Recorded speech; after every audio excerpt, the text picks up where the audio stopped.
24-year-old Rita Karen was brutally murdered in her own apartment in Burlington, Vermont on July 19, 1971.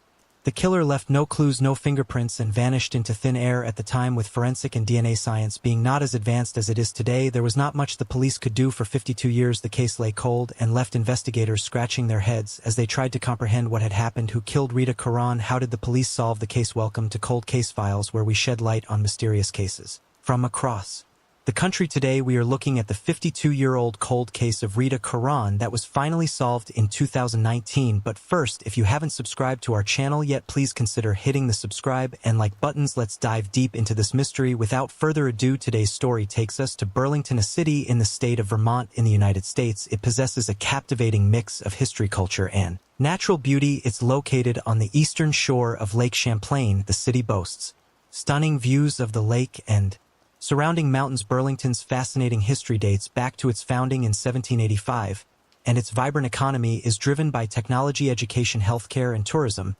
But this mesmerizing city bore witness to a terrible crime that took place on July 20th, 1971, and remained unsolved for the next 52 years. On June 21st, 1947, Mary Eleanor Donahue Karen and Thomas F. Karen of New York City held their precious daughter for the first time and named her Rita Karen. Rita was the first child that the Korean family had welcomed. As time passed, they had two more children, and Rita got to welcome her two younger siblings. She was blessed with a loving and caring younger brother, Thomas Karen Jr., as well as a beautiful and kind younger sister, Mary Karen. The Karen family was well known and well liked in the area they resided, especially since her father Thomas was the zoning administrator for the community. Growing up, Rita was always a quiet and sweet presence with a shy demeanor that belied her deep reserves of kindness and intelligence. She excelled academically and completed her graduation from Trinity College. She was always passionate about teaching. She completed her degree in primary education and took graduate courses at the University of Vermont. Rita lived with her family for 24 years until one day she decided to move out. It was the first time she had lived away from them, and she moved into an apartment on 17 Brooks Avenue in Burlington, Vermont, with 3 other roommates. She fulfilled her dream when she became a beloved second-grade teacher in Milton Elementary School. All her students loved her, and she made a lasting impact on their lives. One of her students, Jim Rabar, still remembers her 5 decades later for an act of kindness she showed him when he was in the 2nd grade. While acting in a school play, he used a teddy bear as a prop, which he liked a lot, and after the play he asked Rita if he could keep it, and Rita allowed him to do so. Rita was also a talented singer and dancer, as she would often spend her time with her younger sister Mary tap dancing and singing together during the summer. Rita worked part-time as a chambermaid at the South Burlington Colonial Motor Inn, where she was known for her hardworking and diligent nature. She was loved by her coworkers and guests alike, who were touched by her warmth and sincerity. Can you imagine any reason for such a quiet, kind, and warm-hearted person to be killed so brutally?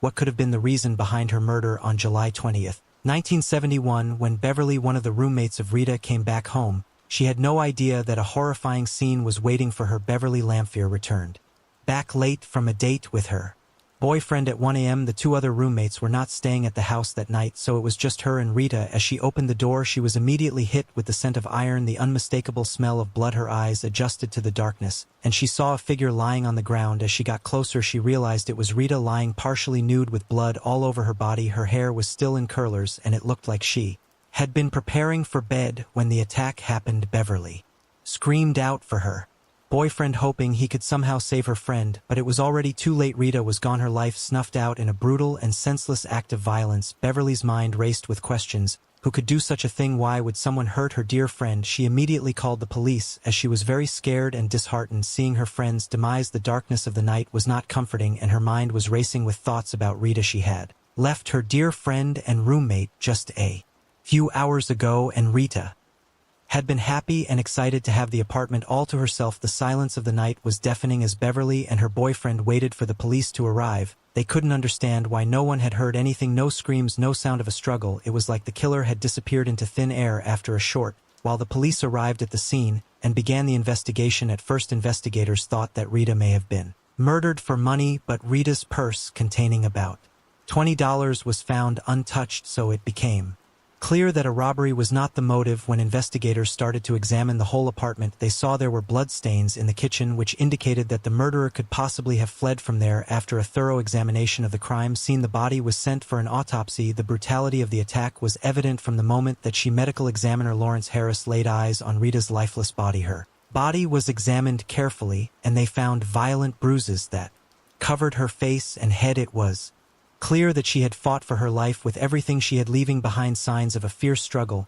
but in the end it was the crushing grip of the killer's hands around her neck that had silenced her forever. As if the physical violence wasn't enough, the killer tried to kill her in the most brutal way possible. Her torn clothes were found discarded under her body, a cruel reminder of the heinous act that had taken place. The details of the assault were too gruesome to imagine, and it was a small comfort that she had not been sexually assaulted. Investigators swarmed the area around 17 Brooks Avenue, searching for any clues that could help solve the brutal murder of beloved teacher and chambermaid Rita Caron. The air was heavy with the weight of the unsolved crime, and residents of the town were on edge, fearful that the killer might still be lurking among them. Investigators went door to door. They also talked and interrogated the people around 17 Brooks Avenue to see if anyone might have seen or heard something out of the ordinary in the hours leading up to the discovery of Rita's body. They urged residents to think back to that fateful night and to come forward with any information that could help bring justice to the Caron family. The investigators combed through hundreds of leads, pursued every potential angle,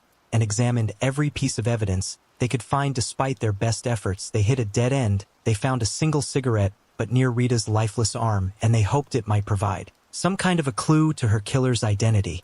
But at the time, DNA technology was not advanced enough to extract a profile in the cigarette, but yielded no useful information. The killer remained a mystery hidden in the shadows, leaving the investigators and the community puzzled until one day in 1979, FBI agent John Bassett made a chilling connection. The motel where Caron worked was right next to the infamous Elizabeth Lund home for unwed mothers, the birthplace of none other than notorious serial killer Ted Bundy. As Bassett delved deeper into the case, he noticed uncanny similarities between the crime scene and those of Bundy's known victims. Bundy's modus operandi involved stalking the victims for days or weeks before assaulting them. He broke into his victims' apartments, encased their homes, learning their routines and which doors were unlocked. Rita's sister believed Ted Bundy was responsible for her sister's murder and cited some similarities to his other victims. She emphasized that all of Bundy's victims had long brown hair parted in the middle, which she believed was his motive for revenge against his ex-girlfriend. However, over Bundy later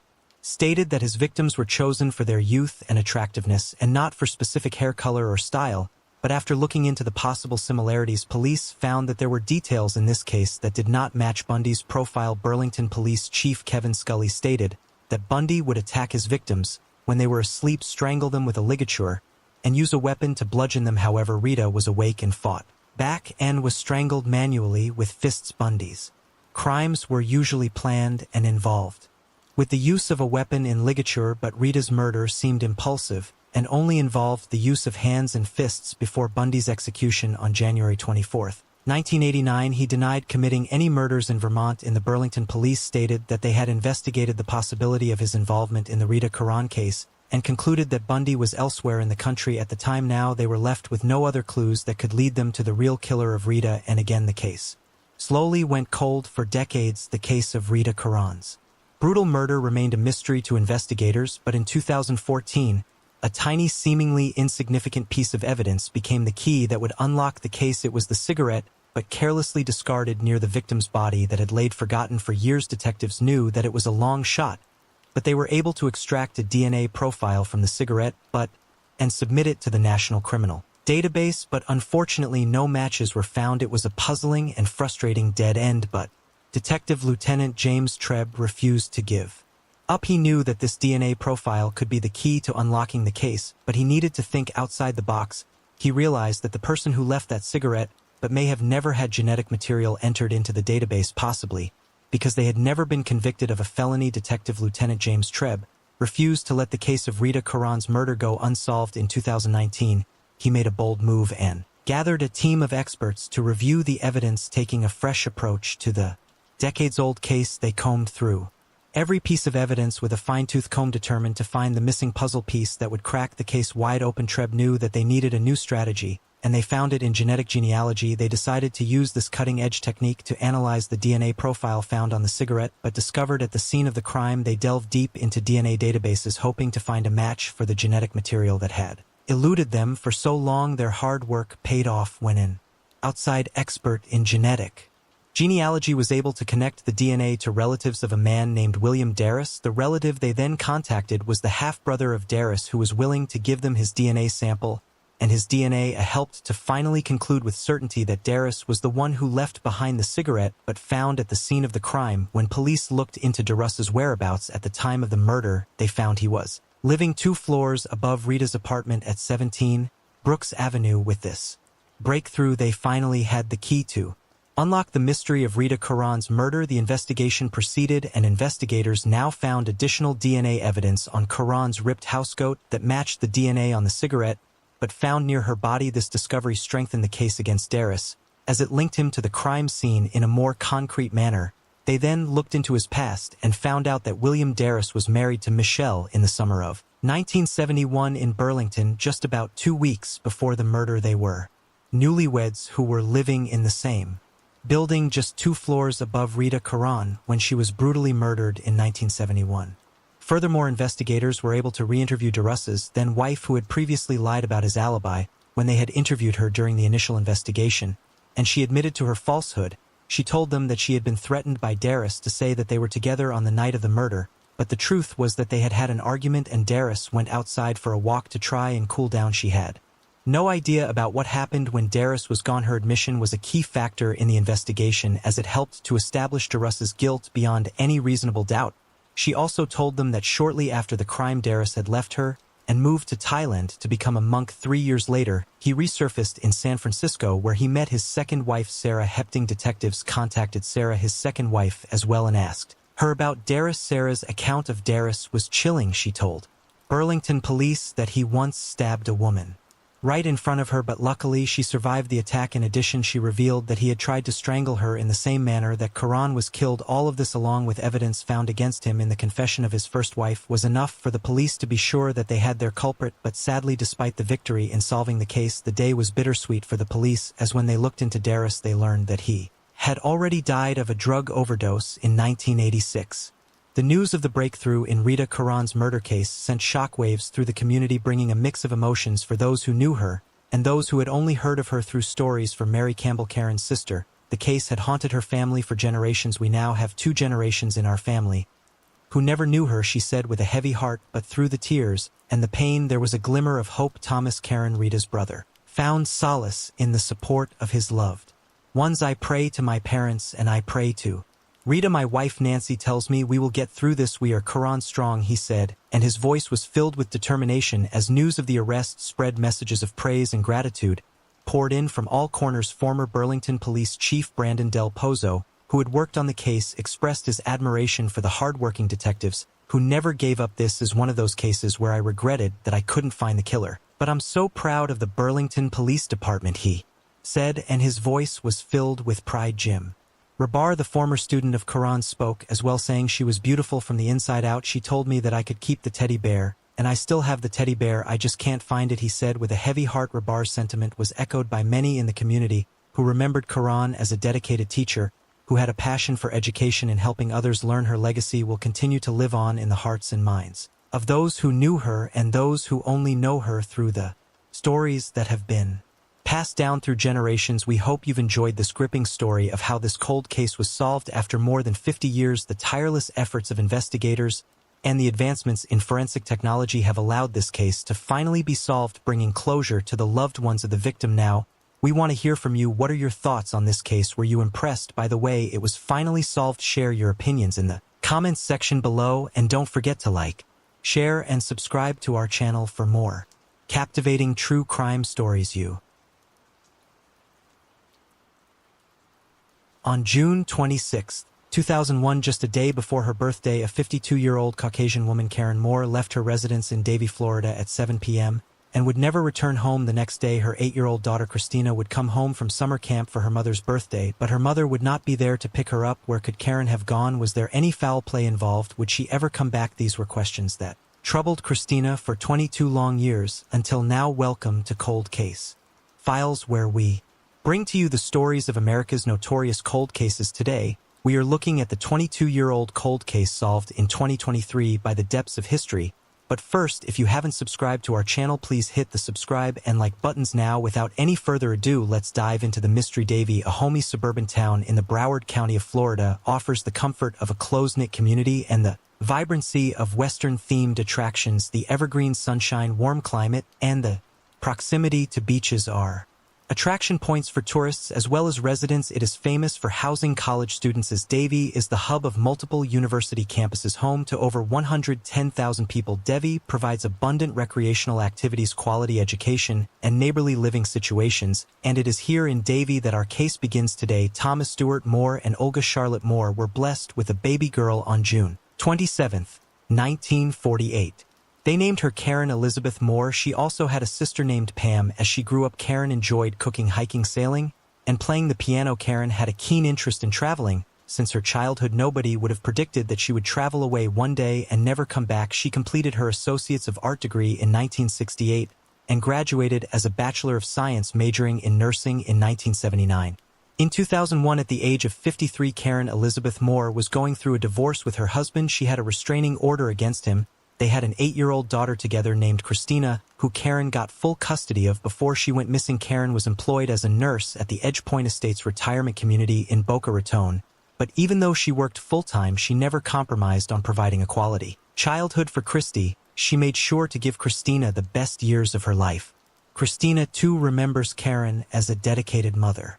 Despite her job as a nurse, Karen found time to take Christina to the zoo and do other activities with her, simply to spend quality time together. She wanted to ensure a happy and healthy childhood for her daughter, but soon the happy picture of this family would turn into a sad story filled with a myriad of questions. June 27, 2001 was Karen's 53rd birthday. Christina came back home from her Girl Scout camp to celebrate with her mother, but Karen never came to pick her up. The first suspicion that something was wrong arose when Karen didn't show up. Karen was a nurse, so it was possible that she might have been busy at work, but Karen was always available for her daughter, and if she had work, she would have sent someone else to receive Christina. The fact that no one was there was very strange. As the day passed by, the story got even more mysterious. The previous day, on June 26, around 6:30 in the evening, Karen had paid her neighbor's son for mowing her lawn. That was the last time someone had seen her. She had then taken her white 1999 Saturn and left the house around 7 p.m. No one had any idea why she had left the house or where she could have gone when she didn't return home. A police complaint was filed by Karen's sister Pam Kleiss. Pam revealed that Karen had called her estranged husband to pick up Christina before leaving for work in the morning the day she disappeared. Later, she had exchanged a brief interaction with her neighbor's son and then left the house. What happened after these incidents is anyone's guess. She was supposed to work the next day. Keith Kreidel was the executive director of the retirement home Edge Point Estates, where Karen worked as a nurse. He mentioned that Karen had a punctual and responsible working history of 8 years. Karen was so sincere about her work that she would have informed the establishment in case of any urgent endeavor. Everyone knew that Christina meant everything to her. There was no doubt that Karen didn't leave voluntarily. Now, was this just a distressing accident, or was something else at play here? With rising suspicions and no real leads, the police had limited resources to find Karen Moore. The first step was to track her vehicle. At the time of her bizarre disappearance, Karen was driving a white 1999 Saturn 4-door with the license plate DOTHU. Her car also had an Indiana State University decal on the back. This information was distributed to the public with every possible detail. James Frankie's, a detective at the Davie Police Department, received a tip from a woman saying she had seen the same car in South Miami-Dade County, but the information could not be verified or backed by any other witnesses. In a frantic effort to take the case forward, the police released a missing poster detailing Karen's physical appearance. The posters read that she had brown eyes, brown hair, and prescription glasses. Her height was listed as 5 feet 4 inches. With no success so far, the police were struggling for leads to find the whereabouts of Karen. The initial inspection of her house was enough of an indicator to anticipate bad news. All her clothing, luggage, and even her cell phone were found at home. A closer look at her house made it evident that there were no signs of forced entry or foul play. The detectives suspected that Karen must have left the house voluntarily. However, what caused her to leave was still unclear. Frankie's informed the public that the police were looking into the financial and telephone records of Karen. More, the possibility of theft or robbery was immediately shunned when her bank account and credit card showed no activity. This also meant that Karen was in a bad state after all. With all her necessary items still at home, she would have required cash to sustain herself. Her relatives requested the police department to search for Karen with a helicopter, but with no knowledge of the direction that Karen could have driven, and the police couldn't proceed further. The Moore family in the entire police department released missing person posters with rewards, but Karen had completely vanished without any trace. Days turned into months and months turned into years, and Karen's family were left waiting for her to come home. Years upon years went by, but Karen did not return. Her daughter Christina got married and had children of her own, but there was still no information about what had happened to Karen that day. January 6, 2023 was the day when Brian Lockhart, a scuba diver and the owner of the YouTube channel Depths of History, accompanied Michael Rodriguez and Mike Sullivan, heading the Sunshine State sonar team in searching the local water bodies in Broward County. With the help of advanced sonar technology, they found a car in a retention pond in Davie. When Michael noticed his underwater sonar system lighting up, the entire team was quick to identify that they had hit the wheels of a car in the water. It took them about 15 minutes to finally find the car. When Britton dove to examine it, he found an open trunk and a license plate under 3 feet of muck. They knew they had found something substantial, but they were not sure about its details and whether it was related to any old cases. Britton quickly rushed to contact the Davie Police Department. Even 22 years after Karen's strange disappearance, Davie Police hadn't forgotten about her. When they arrived at the scene the next day, they had to send the divers back into the water. The car was pulled out of the water and was sent for further inspection. The car matched the description of the vehicle Karen was driving. When she disappeared, the license plate of Karen's car was found covered in dirt. It was a huge discovery in this 22-year-old case. The pieces were finally falling in place. They found 2 bones inside the car, which later confirmed that Karen Moore had been inside the car when it entered the lake. Finally, they found out what had happened to Karen Moore. Lockhart and Rodriguez could not talk about the specifics of the case. Even when the entire search mission was telecasted live on YouTube, the police suspected foul play and prevented the search teams and even the Moore family from giving interviews about the case, though the details concerning what's, hows, and whys are still under investigation. A daughter finally got closure about her mother's fate after 22 years after Karen mysteriously disappeared. Christina was left in the care of her relatives. The comfort and closeness that she felt with her mother could never be substituted. She faced constant ups and downs in her early years. She even ended up in foster care for a time. In times like these, she would miss her mother and pray that she would be found or return home to her. She said, every life moment that every little girl hopes and dreams for, to have their mother with them. My own birthdays when I got engaged and married. Now I have 2 kids. They don't get to know their grandmother, undoubtedly. Christina Baber was very close to her mother. Even after all these years, she took to TikTok in 2021 mentioning how she would have liked a little more time with her mother after 22 long years. Christina finally got some information about her mother. Christina could not get all the answers that had bothered her for years, but she showed her gratitude to police and search teams as she finally got to bring Karen back home and lay her to rest in peace. A further probe into the case of Karen Moore's disappearance is active and ongoing. Davie Police sent an email to Fox News Digital stating that they had a meeting with the detectives, but they could not comment on the case as it might hinder the possible outcome of the investigation. After the discovery of her remains in the pond, the next set of urgent questions appeared. How did Karen end up in the pond? If the police's suspicions are right, what was the motive behind this crime? Who was responsible for the 22 years of agony for Christina and the whole Moore family now that Karen has returned home after 22 years? All hope is not lost in her case. The dedication of the police department and the technological advancement in sonar systems resulted in a partial success. The answers may seem blurry right now, but justice for Karen may be just around the corner. If anyone out there knows anything, do not hesitate to come forward, as your information could be invaluable to unmask a decades-old mystery. Did Karen die because of an accident, or was it something more sinister? On October 3rd, 1974, the bodies of 16-year-old Donald Barton and 18-year-old Peter Zito were discovered at the Oak Hills Recreational Center in Aloha by a newspaper delivery driver. In the early hours of the morning, the residents of the peaceful neighborhood were left shaken and confused, struggling to understand the act of brutality that had occurred on their streets. The shock waves of the senseless crime reverberated throughout the city, and for years detectives were baffled as to who the culprit behind this act could be. Who could have killed these innocent teenage boys? What could be the reason behind this gruesome murder? Welcome back to Cold Case Files, where we unravel the secrets of the unknown. Today, we'll delve into a case that remained unsolved for 48 long years until justice was finally served in 2022. But first, if you are new to the channel or haven't subscribed yet, please consider clicking the subscribe button, as it helps us and motivates us to create more content for you, so without further ado, let's dive right into this mystery. Today our story takes us to Aloha, an unincorporated community nestled between Beaverton and Hillsboro in Oregon. Despite being unincorporated, Aloha offers all the conveniences of a bustling city, including a post office, library, and schools. Golf enthusiasts can tee off at the prestigious Reserve Vineyards and Golf Club, known for its breathtaking views and top-notch facilities. Meanwhile, beer aficionados can head to the 649 Tap House and Bottle Shop to try out new brews from its selection of 20 taps of craft beer in Kombucha. For gamers, Rainy Day Games offers a variety of children's games, strategy games, and disc golf products, but it was here in this sleepy community that a senseless act of violence took place in 1974. Donald Barton was born in 1959 in Aloha, an unincorporated community in Oregon. His mother's name was Irene Barton.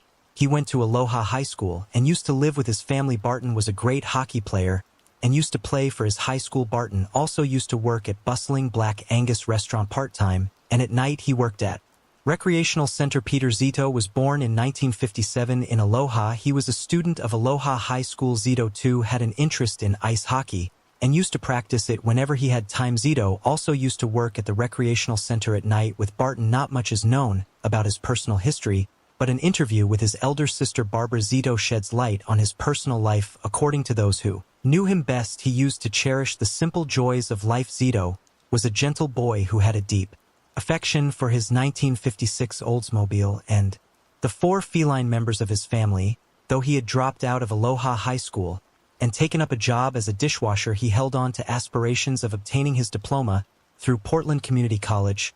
It's a reminder that even in tragedy there are stories of ordinary people with dreams and passions that deserve to be remembered. On the quiet evening of October 3rd, 1974, 2 boys, Donald Barton, who was 16 at the time, and Peter Zito Jr., who was 18, were working on Zito's 1956 Oldsmobile car at 2 a.m. in the Oak Hills Recreation Center parking lot. They had no idea that it would be their last night on Earth. As they tinkered with the engine of the car, an unknown assailant approached them and murdered them in cold blood by shooting them both. What should have been a routine night turned into a nightmare for the families and loved ones of these teenagers. The next morning, the horror was discovered by an Oregonian newspaper delivery driver who stumbled upon the crime scene. The bodies of the 2 boys lay lifeless, almost as if time had stood still. The senseless violence had robbed them of their youth, their dreams, and their future. The newspaper delivery driver, with shaking hands, called the police and reported what he had seen at the crime scene. Within minutes, sirens were blaring as detectives and forensic investigators arrived. The gruesome sight left the investigators reeling with shock and disbelief,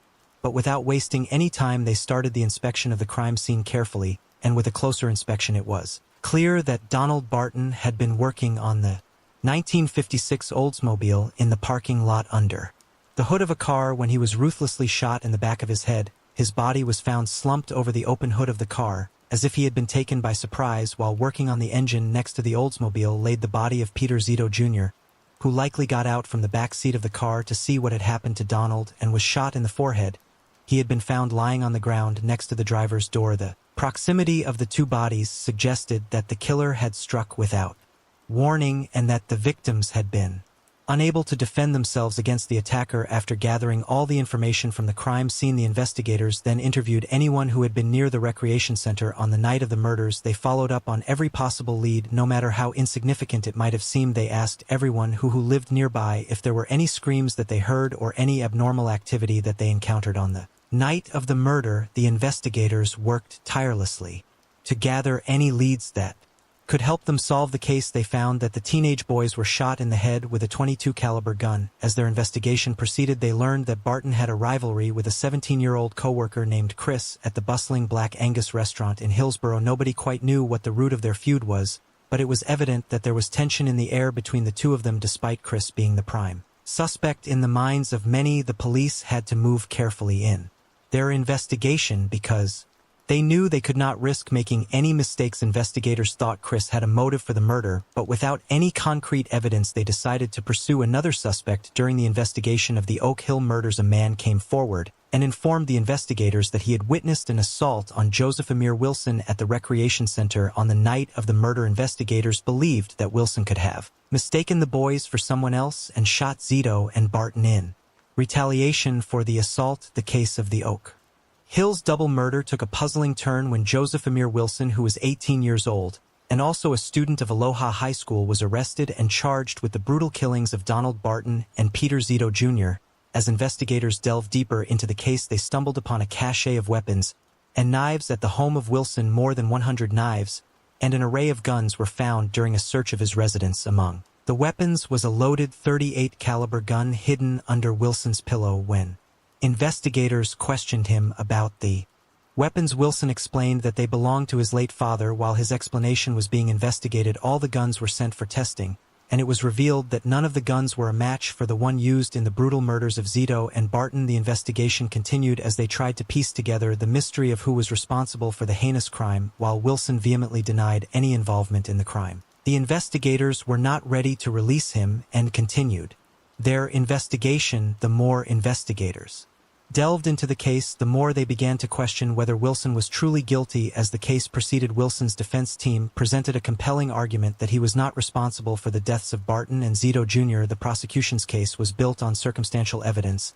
and the fact that there was no direct proof linking Wilson to the crime. Despite the doubts and the lingering questions, Wilson was eventually released. Many people in the community were left with a sense of unease, wondering if the killer was still out there walking amongst them. Initially, investigators had suspected Chris due to his tension with Barton at their workplace, bustling Black Angus restaurant in Hillsborough, but didn't interrogate him as he was under 18.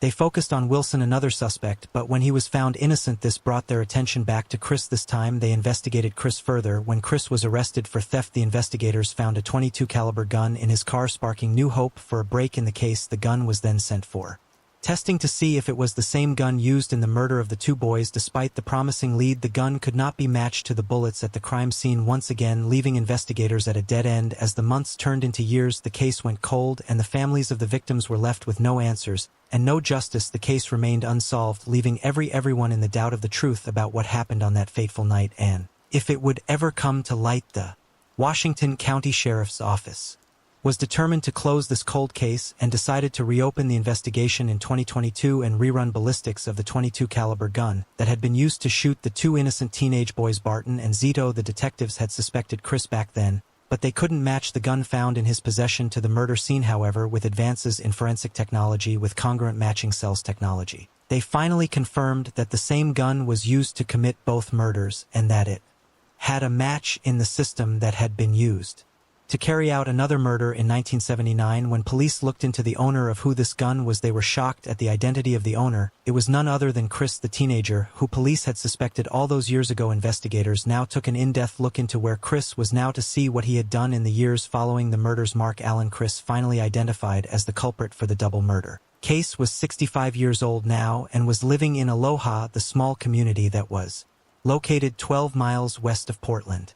The story of the .22 caliber gun used during the murder of Donald Barton and Peter Zito Jr. took a dark turn when it was discovered that it had been used in another gruesome killing in 1974. When Chris was released by the investigators as no match was found from the ballistics of the gun was returned to him, and he then carried it with him to the Fort Lewis United States Army base in Washington. It was there that Chris used the same weapon to murder his commanding officer, Sergeant Jacob Kim Brown, on October 8, 1979. Almost 5 years to the date that Barton and Zito were killed, Chris shot his boss in the head 5 times over a petty argument. According to police reports, the cadet had damaged Brown's car, and instead of paying for repairs, he chose to take his life. When they got into an argument, Chris was sentenced to 35 years in jail for the murder of Sergeant Brown. However, fate had a different plan for him. He was released after just 12 years on parole in 1988, a decision that did not sit well with the family of his victim.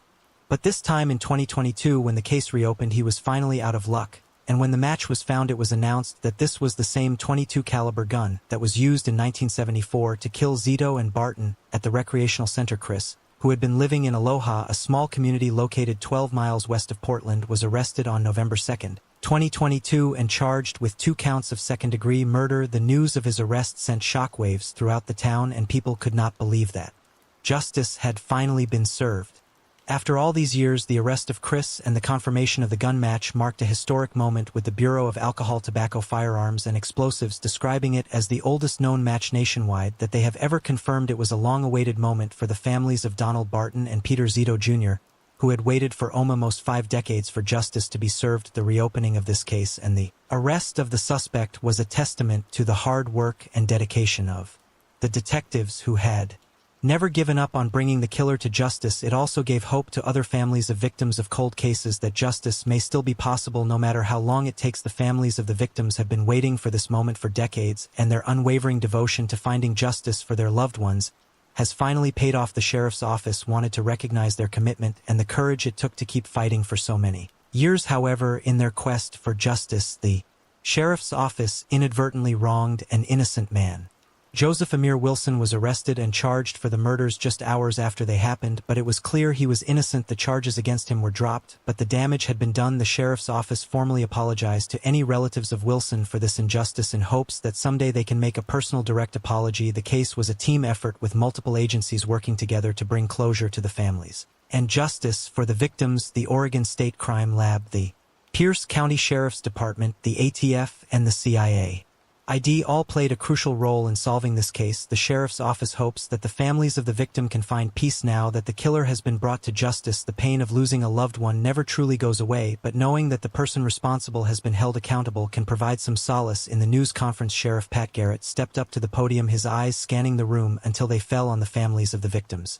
His heart went out to them, knowing that their pain had been a constant companion for over 48 years. I want to acknowledge the loss of your loved ones many years ago and what you've had to endure waiting for today, he said, his voice firm yet sympathetic. One of the family members, Peter Zito's sister Barbara Zito, couldn't help but remember her brother as the happy-go-lucky kid he was before his life was tragically cut short. Tears threatened to spill from her eyes as she listened to the sheriff's words. He was just a happy kid, and it was terrible when I heard he was gone, she whispered to herself. The news of Chris's arrest brought a sense of relief, but also a flood of questions. The families of the victim left the news conference with mixed emotions, grateful for the long-awaited justice, but also aware that the pain of losing their loved ones would never fully go away. The journey to closure was a long and difficult one, but they could finally take comfort in knowing that the killer was behind bars. It is chilling to think that the case of Donald Barton and Peter Zito remained unsolved for over 48 years, but thanks to the dedication and persistence of law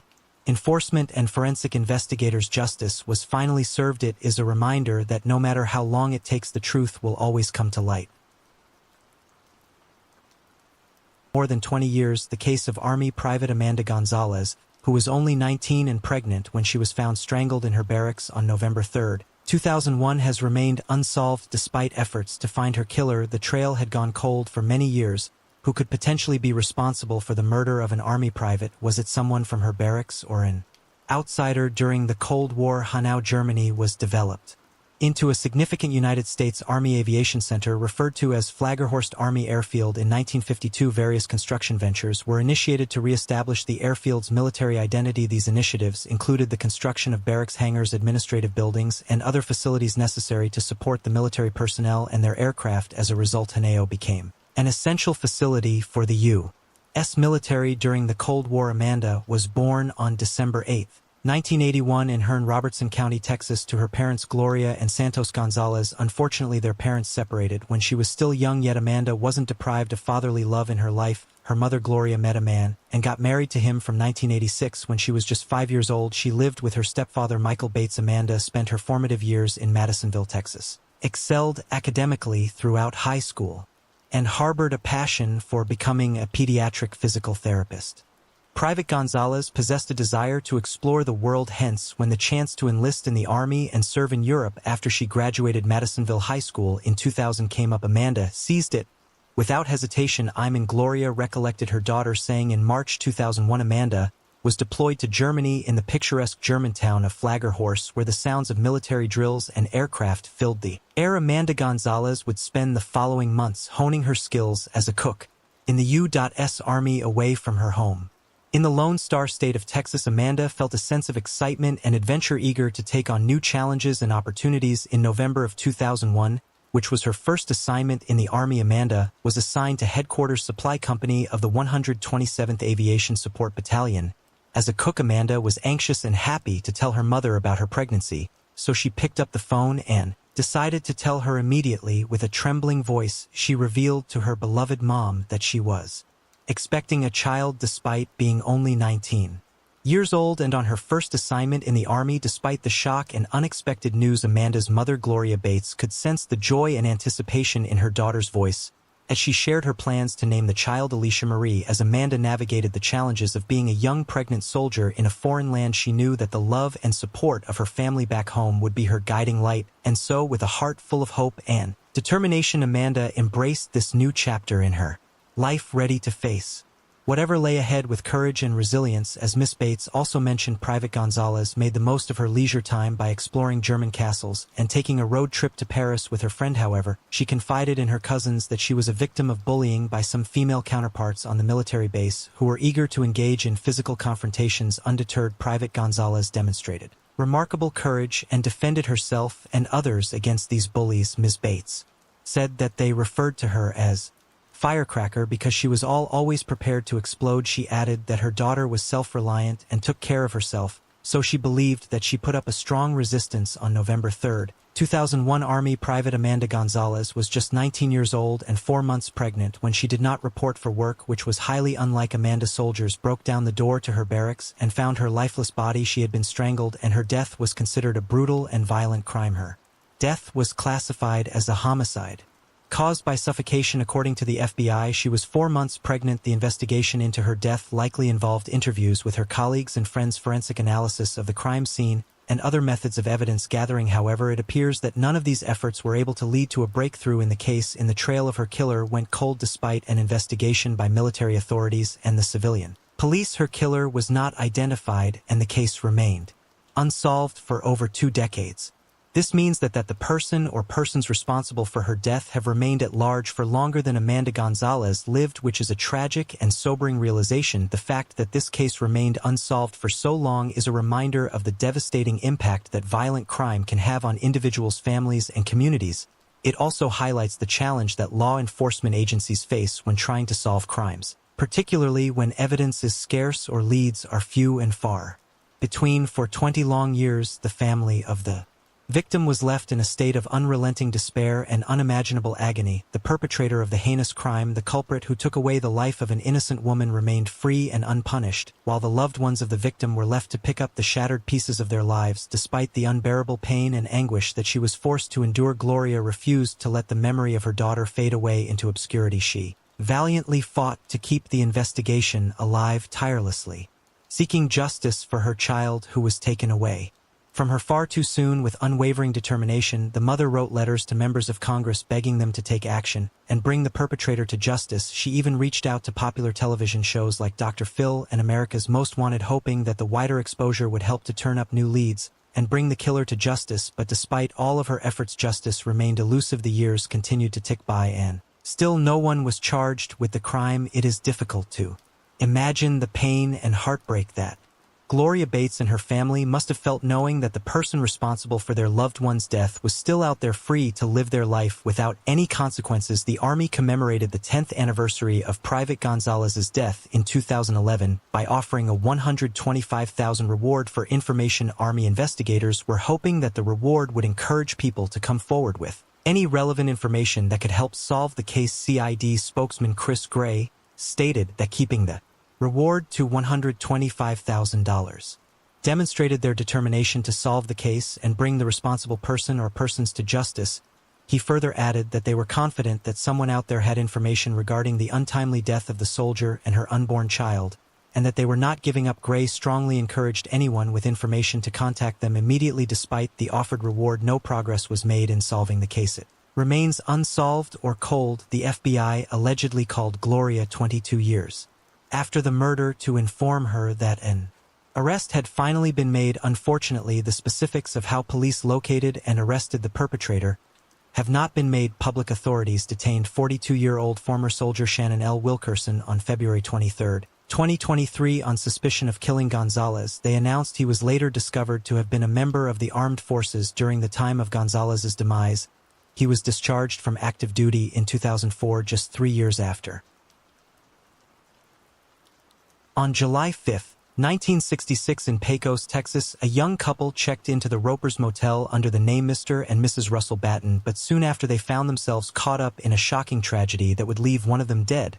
While the man was sleeping in the room, his partner was found unresponsive in the motel's swimming pool. What exactly happened that led to her untimely demise in the water? Is it possible that she was the victim of foul play and that someone deliberately caused her to meet such a tragic end? Welcome to Cold Case Files, where we shed light on perplexing cases around the nation, and today we're talking about the 55-year-old cold case whose victim's identity remained unknown until 2023. But first, if you haven't subscribed to our channel by now, please consider hitting the subscribe and like buttons. Let's dive deep into the mystery. Without further ado, this horrible crime took place in Pecos, a city located in the western part of the state of Texas in the United States. It is the county seat of Reeves County and has a population of approximately 8,000 people. The city is known for its historical significance as a trading post and stopover on the cattle drives of the late 1800s. Today, Pecos is an important hub for the oil and gas industries, as well as agriculture and transportation. The city is also home to various cultural attractions, including the West of the Pecos Museum, which showcases the region's history and heritage. Just outside the West Texas community of Pecos, along Highway 80, stood a small motor court with a glowing neon sign and a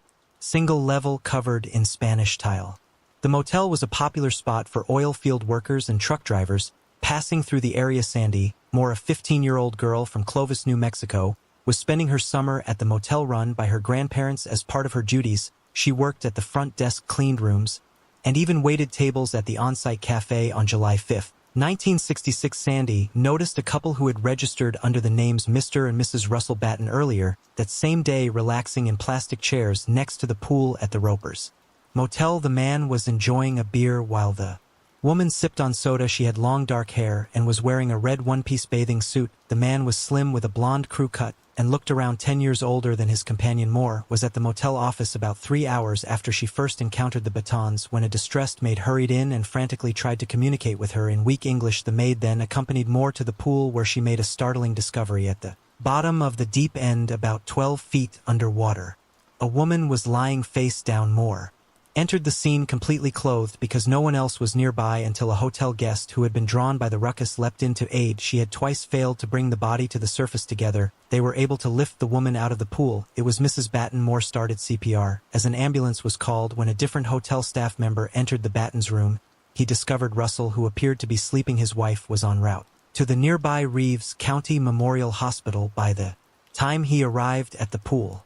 Russell explained to Moore that he needed his registration card to identify himself to authorities before leaving for that location. It was quite suspicious because when she gave it to him, he got into a dark automobile and sped off. Mrs. Batten was confirmed dead. When she arrived at the hospital, Russell didn't show up, which is shocking to think of, as he cruelly neglected to show up to grieve her departure and left her to leave this world without the comfort of his presence. We would love to hear your thoughts on this. Pause the video and leave a comment down below. In this case, as the police did not know the identity of the victim, they assigned her the name Pecos Jane Doe as a reference to the city in Texas where the crime occurred. This was done in hopes of generating leads and identifying the victim through public outreach and media attention. Although Pecos Jane Doe's family did not come forward or identify her, some heartbroken parents were so moved by the young girl's resemblance to their own daughter that they established the Drowned Girl Trust Fund to help pay for her funeral expenses. The tragedy also deeply affected many Pecos residents who rallied to contribute in their own ways. The funeral director generously donated a beautiful wooden casket, while a local clothing store provided a blue polka dot dress for the deceased. Others in the community came together to purchase a simple headstone for her grave, which bore the inscription, "Unknown Girl Drowned," because nobody knew the drowned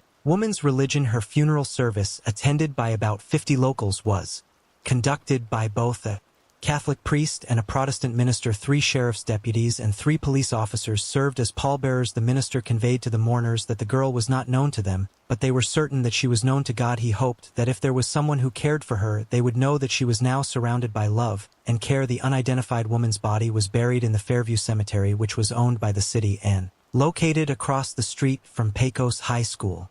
Sandy Moore, who had encountered the woman's supposed companion at Roper's Motel, was deeply affected by the tragedy. She made a point to lay flowers at the grave every time she returned to town. She later spoke about her feelings over the incident on the phone from her home near Lubbock, admitting how she had thought about it so much over the years. It was hard not knowing where the woman had come from, and if anyone was looking for her. Sheriff A.B. Nail of Reeves County wasted no time in alerting his team to search for the man.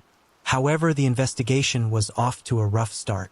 Due to limited information without the registration card, the police didn't know the make or license plate number of the man's car. All that was left behind in the Batten's motel room was a blouse bra and a pair of shorts. The sheriff's office attempted to track down Russell Batten, but the only person with that name they could locate was an active duty Marine stationed in North Carolina. It was evident that the couple had been using false identities, adding another layer of mystery to the already baffling case since Reeves County lacked a medical examiner. An expert pathologist from Odessa was summoned to perform the autopsy. During the examination, the pathologist noticed a red abrasion that was about the size of a quarter above the woman's left cheekbone. However, it was unclear whether the injury happened before she died or while her body was being pulled from the pool. Despite the lack of evidence of any wrongdoing, the death was labeled an accidental drowning. As a result, Sheriff Nail decided against initiating a homicide investigation. In a later interview with the journalist, it was revealed by Sheriff Nail that the only wrongdoing known about the man was leaving without paying his motel bill. After the autopsy, the woman's body was taken to the Pecos funeral home, where it was embalmed and placed in a back parlor with the hope that someone would come forward to identify her. The mysterious drowning made headlines in newspapers across the country, which prompted concerned families from states as far as Kentucky and Illinois to contact the funeral home. Some even made the journey to Pecos to see if the deceased was a missing relative. One couple from Odessa believed that they had found their child, but after dental records were examined, it was determined that the body did not belong to their missing loved one. In 1966, the best clue to the woman's identity was a message she'd inadvertently left behind after her body arrived at the hospital. Someone noticed handwriting on the sole of her right foot, inked by a ballpoint pen, where two words Joe and Lean, but unfortunately the police could not find any leads through the message, and the case went cold.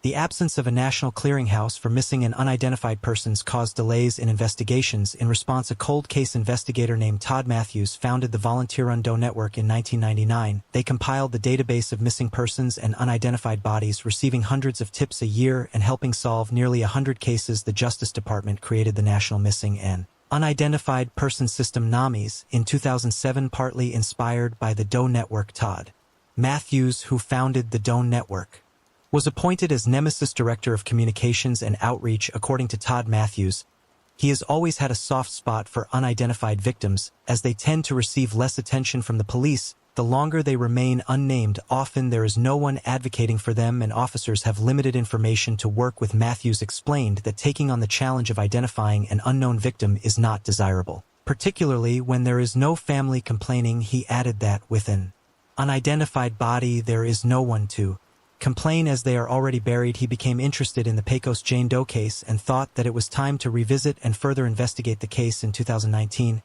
he organized a team of 4 detectives and started the investigation. In August 2019, before dawn, the 4-man squad Ingram, Tarango, Salcido, and Carrasco, who were the investigators Matthew appointed, went to Fairview Cemetery and gathered around the grave of Pecos Jane. They watched as a backhoe operator dug a rectangular hole in the ground, which was around 6 feet deep. The backhoe hit a wooden coffin and Ingram climbed down into the grave to examine it. Although the coffin had mostly disintegrated, rated after being underground for over 5 decades, the skeletal remains were still intact. The soil had dyed the bones a reddish-tan color, and there were pieces of pantyhose and a blue polka dot dress mixed in with the bones. Ingram used a trowel and brush to delicately clear away the soil from the bones, placing them systematically onto a pristine white sheet placed at the edge of the grave. After the entire skeleton was excavated, it was arranged in its correct anatomical structure. The entire skeleton was then wrapped in paper, put in a blue body bag, sealed in a box, and sent for DNA testing. Following the 2019 examination of the remains of Pecos Jane Doe, the remains were sent to a lab in Denton run by forensic examiner Ingram. It was determined that the skeleton belonged to a young white woman aged between 15 and 18 years old. In an effort to identify her, a bone fragment was extracted and sent to Fort Worth, where DNA was extracted and uploaded to the FBI's national database, the Combined DNA Index System. Unfortunately, no matches were found in the database, which wasn't surprising given that it was established decades after the woman's death. Almost after a year had passed since revisiting the mystery of Jane Doe in Pecos, Texas, a small package arrived at the doorstep of Othram, a private forensic laboratory in the Woodlands area of Houston. The package contained a molar extracted from the jaw of the unidentified woman. Othram, founded in 2018 by David Middleman, a scientist and Entrepreneur with a passion for genomics, was the perfect laboratory to examine the molar middleman's fascination with genomics began during his time as an undergraduate research assistant on the final stages of the Human Genome Project, a 13-year, $3 billion project that revolutionized modern genetic testing. With the arrival of the package middlemen, and his team were ready to begin their work and hopefully provide some answers to the mystery surrounding Pecos Jane's identity. Pecos Jane's DNA did not match with any entries in the database, which is not unexpected because the database was created in the 1990s. Long after her passing, the investigation felt like it came to yet another dead end, and this left the team questioning themselves if they could ever identify who Pecos Jane Doe actually was. Out of the blue, Tarangle received an unexpected phone call from Othram, who offered the services of their laboratory to assist in solving a case. Othram proposed utilizing a novel method known as forensic genetic genealogy, hoping to employ a new approach to solve the case. They used advanced DNA analysis and genealogical research to find a match for Pecos Jane Doe's DNA profile. Turns out, they found 3 siblings living in Texas who were likely great-grandchildren of one of Pecos Jane's first cousins. These siblings probably didn't even know about their distant relatives and had no idea that uploading their DNA to a public website could help solve a cold case. Unfortunately, we don't know their names because of privacy reasons. In November 2022, Othram transferred the Pecos Jane Doe case to Innovative Forensic Investigations in the sleepy Virginia town of Emporia, close to the North Carolina border, as part of a deal mediated by NCMEC. 2019 saw the establishment of the business by Private Eye. Jennifer Moore, like many forensic genetic genealogists, is self-taught. She became interested in the profession after assisting her husband in finding his biological parents. Moore's team used standard genealogical methods to follow the 3 Texas siblings' family line up to the probable common pair of ancestors that they shared with Pecos Jane. Next, one branch at a time, the investigators methodically traced the tree back down, looking for someone who would have been roughly Pecos Jane's age at the time of her drowning. After putting in a few weeks' worth of effort, they zeroed down on a Kansas family with 15 kids. 10 of them were still living, and several of them had Facebook accounts, a vital tool for genealogists. The crew looked through those profiles and found that one brother had been posting frequently about a sister who had vanished many years prior. The detective then visited Joyce Hemme, a 74-year-old retiree, at her mobile home in St. Petersburg, Florida. A few weeks later, he introduced himself and mentioned that he was there on behalf of the Pecos, Texas police. He asked if she had a missing person in her family. Upon hearing the question, Joyce Hemme began to cry, as it turned out that she was the victim's eldest sister. After many years of being an unidentified victim, the tireless efforts of DNA testing finally led to the discovery of the victim's name, Jolene Hemme. The breakthrough in the case was made possible due to advancements in DNA technology that allowed forensic experts to extract and analyze genetic material from the victim's remains. Jolene Hemme was raised in central Kansas on a 160-acre farm just outside the town of Salina. She was the 9th of Richard in Alberta Hemme's 15 children, and she grew up on a regular farm. The huge Catholic family also cultivated wheat and bred Angus cattle, chickens, pigs, and turkeys. The family was well provided thanks to their livestock and a sizable vegetable garden. The Hemme family would occasionally picnic on the weekends at the adjacent Canopolis Lake, though the kids mainly stayed out of the water. Jolene was among those who couldn't swim, which was a crucial fact as the investigation intensified. According to Rosemary, the eldest sister, Jolene was an extremely shy girl who never had a known boyfriend and preferred to read a book alone instead of participating in social gatherings. Jolene was particularly close to her oldest sister, Joyce, and the two did everything together. Jolene's youngest sister, Maryland, also remembered their closeness. It was reported that sometime during that summer, Jolene had met an older man while she was at work, although Jolene's siblings were unable to recall the man's name. Joyce, who had met him a few times, estimated that he was in his late 20s, which was possibly a decade older than Jolene. Joyce did not like him at all and found him to be controlling. She advised Julian to look for someone else, but Jolene said that she liked him. Joyce responded by saying that he did not treat Jolene well, and Jolene had replied by saying that it was probably because she did not always do what he wanted. According to Joyce, on Friday, July 1st, 1966, Jolene had stopped by her house after work to ask if she wanted to watch a movie with Jolene, her boyfriend, and another girl. However, Joyce had declined, stating that she already made plans to go fishing with her own boyfriend. Following this, Jolene had not returned to either sister's house that night or the next day or even the day after that. Joyce explained that she and her sister had searched extensively visiting Jolene's workplace. The police and her other friends Joyce and Carolyn discovered that Jolene's boyfriend was also missing and that Jolene had not collected her weekly paychecks from her employers on the Friday in question. When they went to the police station to report Jolene missing, the police suggested that Jolene and her boyfriend may have run away together and would likely return soon. A few days later, Joyce received a postcard in her mailbox that had been stamped on July 3rd, 1966 in Las Vegas. The postcard featured a picture of the Flamingo Hotel swimming pool on the front, and on the back there was a cryptic message written in longhand. The note read, "Joyce, well, I got lost, see you in a couple weeks, maybe Joe." Joyce became suspicious when she received the postcard, as the note on the card did not seem to be written in Jolene's handwriting, and Jolene did not go by the name Joe. Similarly, Alberta, Jolene's mother, also received a letter with a similar message, which her children agreed that Jolene could not have written. Alberta was angry and tore the letter into pieces, which she then threw away. In Kansas City, Joyce and Carolyn started to put up posters around town asking if anyone had seen their sister. The only information available about Jolene's movements between leaving Kansas City on July 1st and checking into the Ropers Motel on July 5th is the letter and postcard from Las Vegas. Tarango, an investigator on the case, believes that Jolene's boyfriend may have sent both items. The police have considered the possibility that the couple may have gone to Las Vegas to get married, but a search of Nevada's 1966 marriage licenses did not yield any results. The police are unsure of how the couple ended up in Pecos, as it seems like an unlikely destination, unless the man had some connection to its famous rodeo, which ran from July 1st to 4th that year. However, there is no record of a Russell Batten competing in the 1966 rodeo. Many members of the Hemme family think her lover killed Jolene. They point out that she couldn't swim, so why was she in a swimming pool?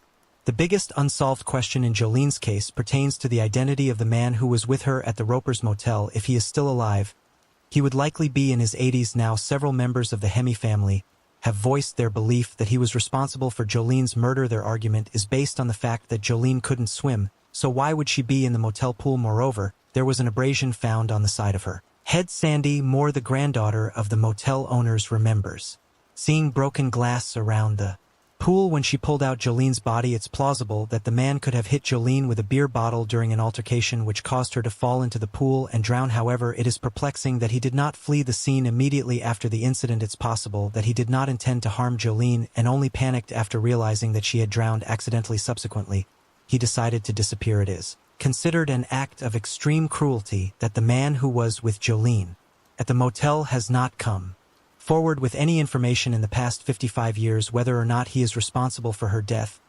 He could have at some point anonymously provided information to Jolene's family about what happened, or at least provided them with a clue to aid in their search for her. While Tarango and Salcedo, the members of the four-man detective squad appointed by Matthew as aforementioned, continue their search for the man who left Jolene to an anonymous burial far from home, their hope of finding him is minimal.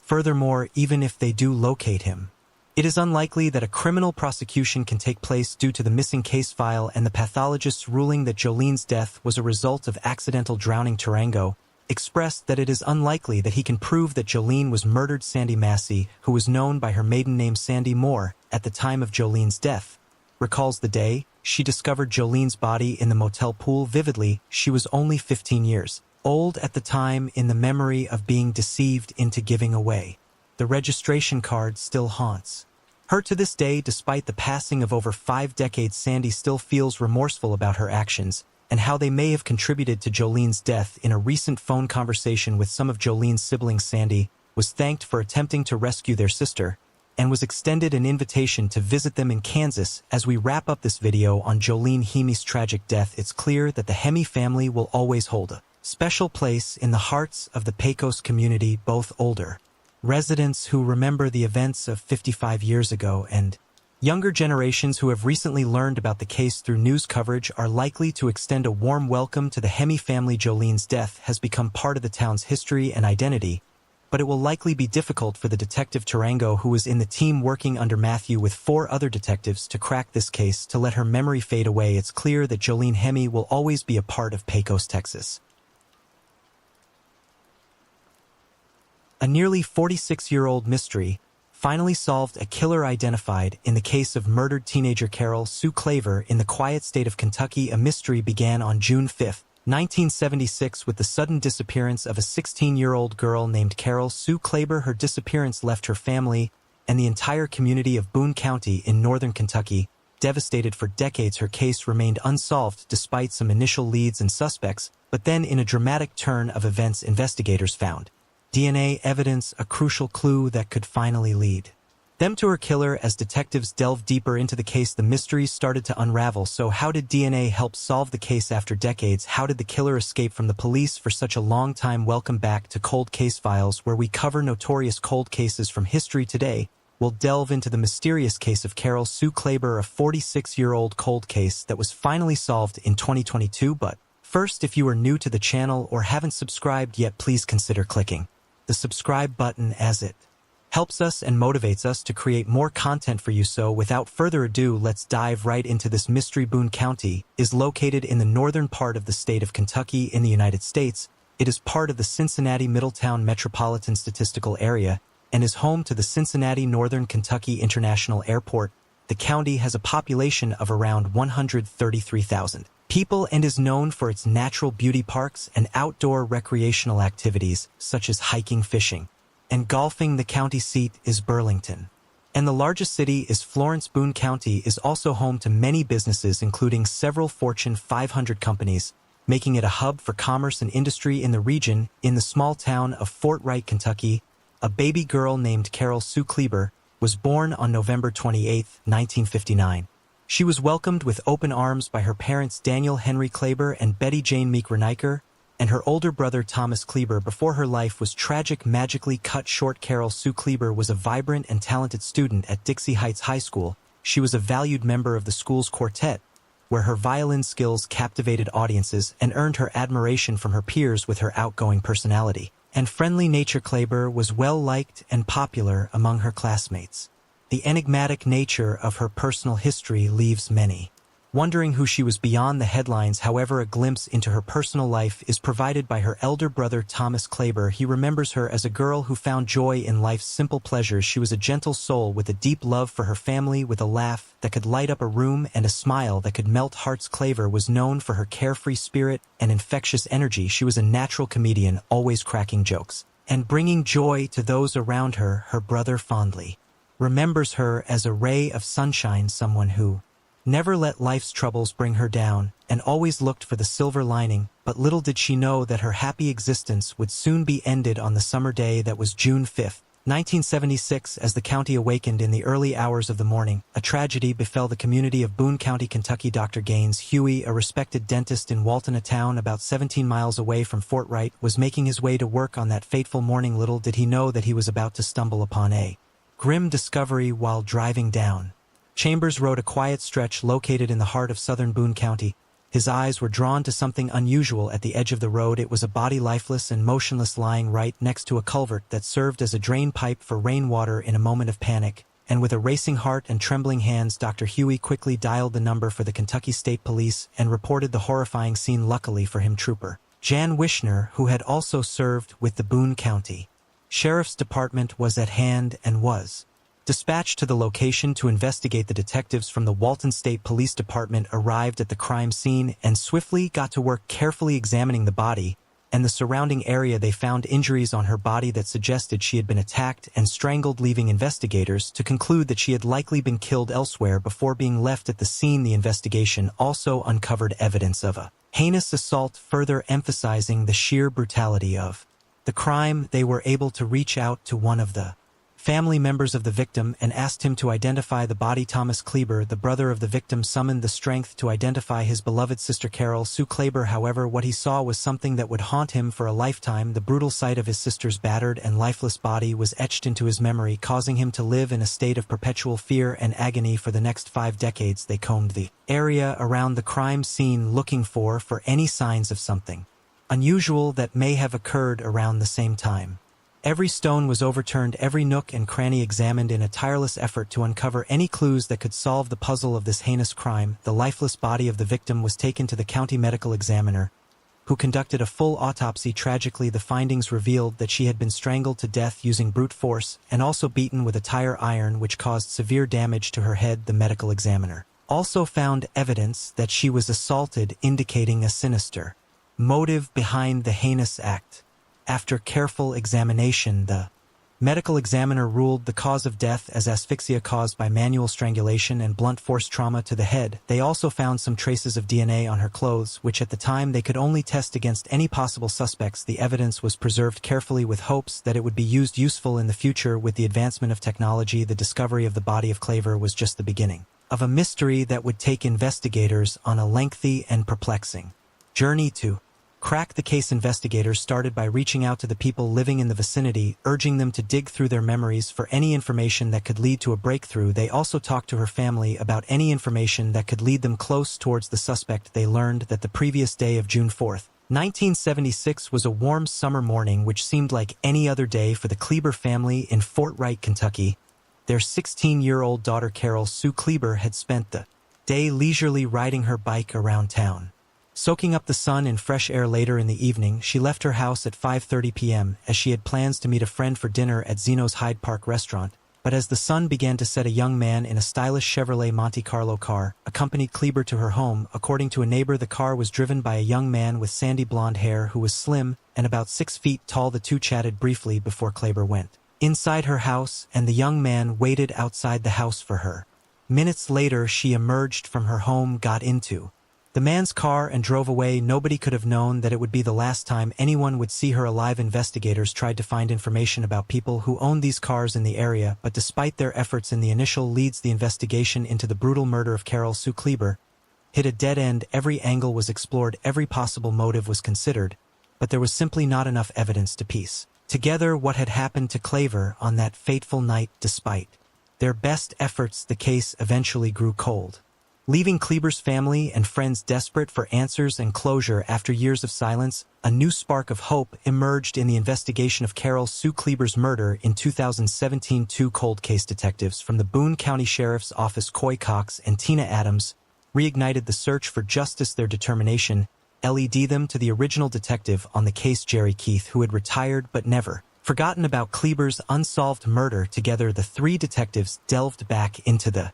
case, hoping to uncover new leads and bring closure to the case that had haunted them for so long. Cox and Adams started their search by looking into two suspects that Keith had identified earlier. The first suspect was a man who had previously stolen a car that matched the description of the one Kleber was last seen getting into. The detectives tracked down this man and questioned him extensively. However, he vehemently denied any involvement in Kleber's death and cooperated with the investigation, admitting to past wrongdoings but maintaining his innocence in Kleber's murder. Cox and Adams collected his DNA as part of the investigation and promised to eliminate him as a suspect if his DNA did not match the evidence found at the crime scene. After the DNA analysis, Cox and Adams made good on their promise and called the man to inform him that he had been cleared of suspicion in Kleber's murder. Despite his past misdeeds, he could finally put the case behind him and move on with his life, while Cox and Adams continued to search for the elusive killer. After exhausting all leads on their first suspect, the pair then decided to explore a new avenue of investigation. In 2020, they turned their attention to another individual who had committed a sexual assault in the nearby community just 2 years after Kleber's murder in October 1978. His name was Michael Dean Tate. Cox delved into the archives and meticulously pieced together the evidence, eventually identifying Tate as the perpetrator of the 1978 case. They found a crucial piece of evidence, a fingerprint on the victim's car that linked Tate to the 1978 crime case on which Keith worked at that time. To clear their doubt, the investigators also contacted the victim of the October 1st, 1978 crime, but to maintain her privacy, her identity wasn't released. She told them it was a dark and quiet night in the Park Hills on October 1st, 1978, when she was brutally attacked in her own garage. As she stepped out of her car, a shadowy figure appeared out of nowhere and grabbed her from behind. What followed was a nightmare that lasted for 2 hours. Torture and unspeakable cruelty. Tate burned her with cigarettes and beat her relentlessly. With this breakthrough, Cox and Adams thought of Tate as a possible suspect in the Carol Sue Kleber case. Tate was known to travel to the area frequently for work in the 1970s and 1980s, but despite his criminal past and potential involvement in Kleber's murder, Tate denied any connection to her death. The detectives had high hopes of finally cracking the cold case. However, their hopes were dashed when the DNA found on Kleber's body did not match Tate's, and the court documents showed that Tate had been in Cincinnati in 1976. The detectives were once again back to square one, left to wonder if they would ever be able to bring closure to this decades-old mystery.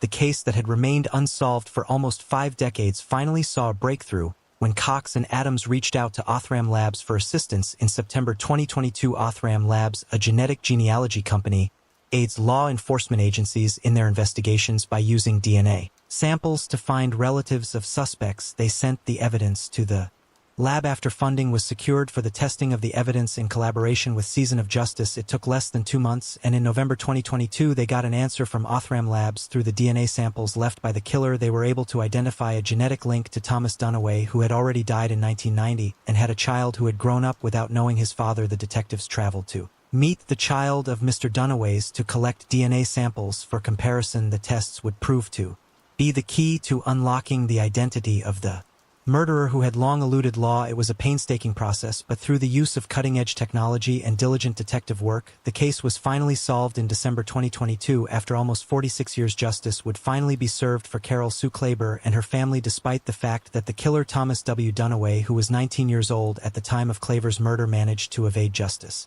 For decades, the tireless efforts of the police did not go unrewarded in their quest for answers.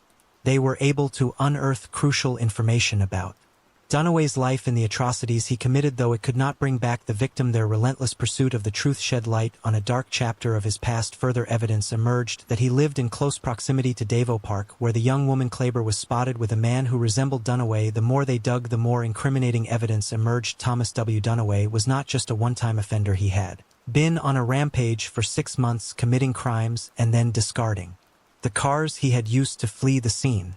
His criminal streak did not end with the murder of Carol Sue Klaber. He was also convicted of killing another person in Boone County just 6 months after Klaber's death. Detective Coy Cox uncovered Dunaway's pattern of violence, which left a trail of destruction and despair in its wake. Although justice may not have been served for Klaber's murder, the police managed to bring to light the dangerous and deadly life of Thomas W. Dunaway. It was a dark December night in 1976 when 19-year-old Ronald Townsend was found lying on the ground, riddled with bullets. 4 days later, he passed away, leaving behind a grieving family and a community in shock. But justice was served when Thomas Dunaway, the man responsible for Townsend's murder, was caught, confessed, and pleaded guilty. He was sentenced to life in prison, but unfortunately the sentence did not last. Dunaway was released in 1984 after serving just 7.5 years behind bars, leaving many to wonder if justice was ever truly served. The gruesome murders of Carol Sue Klaber and Ronald Townsend had a startling similarity. Both were left in plain sight, mere inches away from the road, as if to taunt the public. Detective Coy Cox thought that it was as if the killer wanted to send a message, but as they dug deeper, they discovered something else about Dunaway. He was AWOL from the Army when Townsend was killed. It was almost as if the law didn't apply to him, and he could commit heinous crimes at will. Thomas W. Dunaway had enlisted in the Army 9 days after Klaber's murder and was stationed first at Fort Knox, before being sent to Fort Carson, Colorado. But even the military could not keep him on the straight and narrow. Dunaway had a pattern of committing crimes, ditching the cars he'd driven at the time of those crimes and getting away with them. Thomas Dunaway's love for cars led detectives to his doorstep. In May 1976, Dunaway purchased a two-tone 1973 Chevrolet Monte Carlo, and shortly after arriving at Fort Carson, he traded it for an orange Chevrolet Vega. However, the trade did not shield him from the prying eyes of the law enforcement agents. Detectives investigating Townsend's murder issued an attempt to locate Dunaway and his flashy orange Vega. It was a chase that would culminate in his arrest on Christmas Eve 1976 in South Carolina on charges of setting someone else's car on fire and possessing an illegal firearm. It seems that Dunaway had a penchant for trading cars like baseball cards. First, he swapped his Monte Carlo for an orange Chevrolet Vega as soon as he reached Fort Carson. Then he exchanged the Vega for an Impala, which he was caught burning with a sawed-off shotgun in South Carolina. It's as if he saw cars as disposable, using them to carry out his despicable deeds, and then discarding them like yesterday's trash. But thankfully, through the diligent work of investigators, they were able to follow Dunaway's trail of twisted transactions and bring his dark past to light. The mysterious connection between Dunaway and Klaber still leaves investigators confused, while their paths may have crossed during their formative years in the Erlanger-Ellesmere Schools District. It is unclear how they became acquaintances later in life, however. Detective Cox has unearthed a crucial clue: Kleber's fondness for Devo Park. It seems she was a social butterfly, flitting from one conversation to the next with ease, and it's possible that's how she came to know Dunaway. Perhaps fate led them to that leafy oasis, and their paths intertwined as they shared stories, laughter, and the simple pleasures of a shared space. Despite the mystery surrounding their connection, one thing is certain: the park holds the key to unlocking their enigmatic bond, as Dunaway lived half a mile from the Devo Park where Kleber often rode her bike. As Detective Cox revealed the long-awaited truth about the murder, the tension in the room was palpable. Kleber's brother let out a sigh of relief, finally able to find some closure after years of agonizing uncertainty. However, as the detective delivered the crushing blow, the perpetrator had died years ago in 1990 at the age of 33.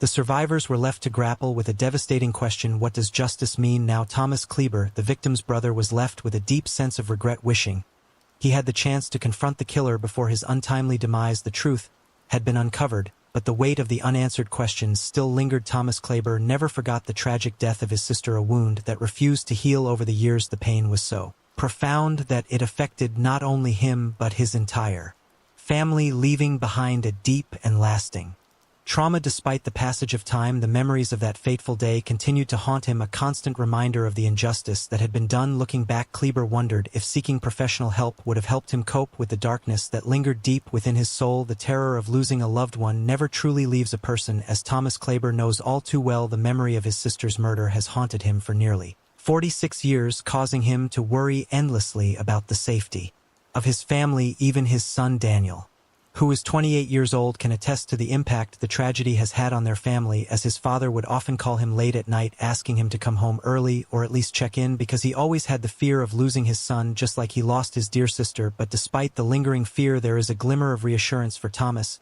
He no longer has to worry about the police disturbing his sister's remains to obtain DNA evidence, as detectives were able to exhume the body of the killer.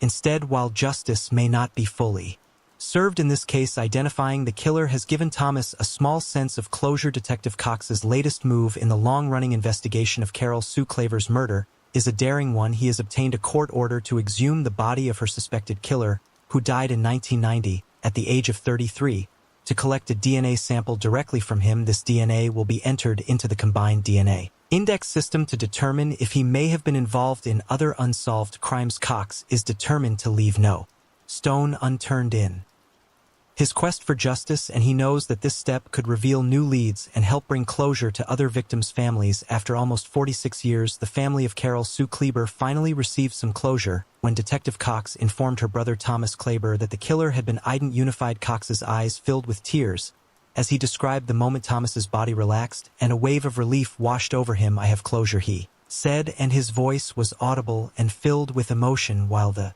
killer can no longer be brought to justice, Boone County Commonwealth's Attorney Lewis Kelly considers the case closed for Thomas Kleber and his family. The knowledge of the killer's identity brings some measure of peace after years of uncertainty and pain. The tragic murder of Carol Sue Kleber haunted her family and the community for over 4 decades. Thanks to the persistence and dedication of Detective Coy Cox and his team, they finally identified the perpetrator as Thomas W. Dunaway, who already had a history of violence and crime.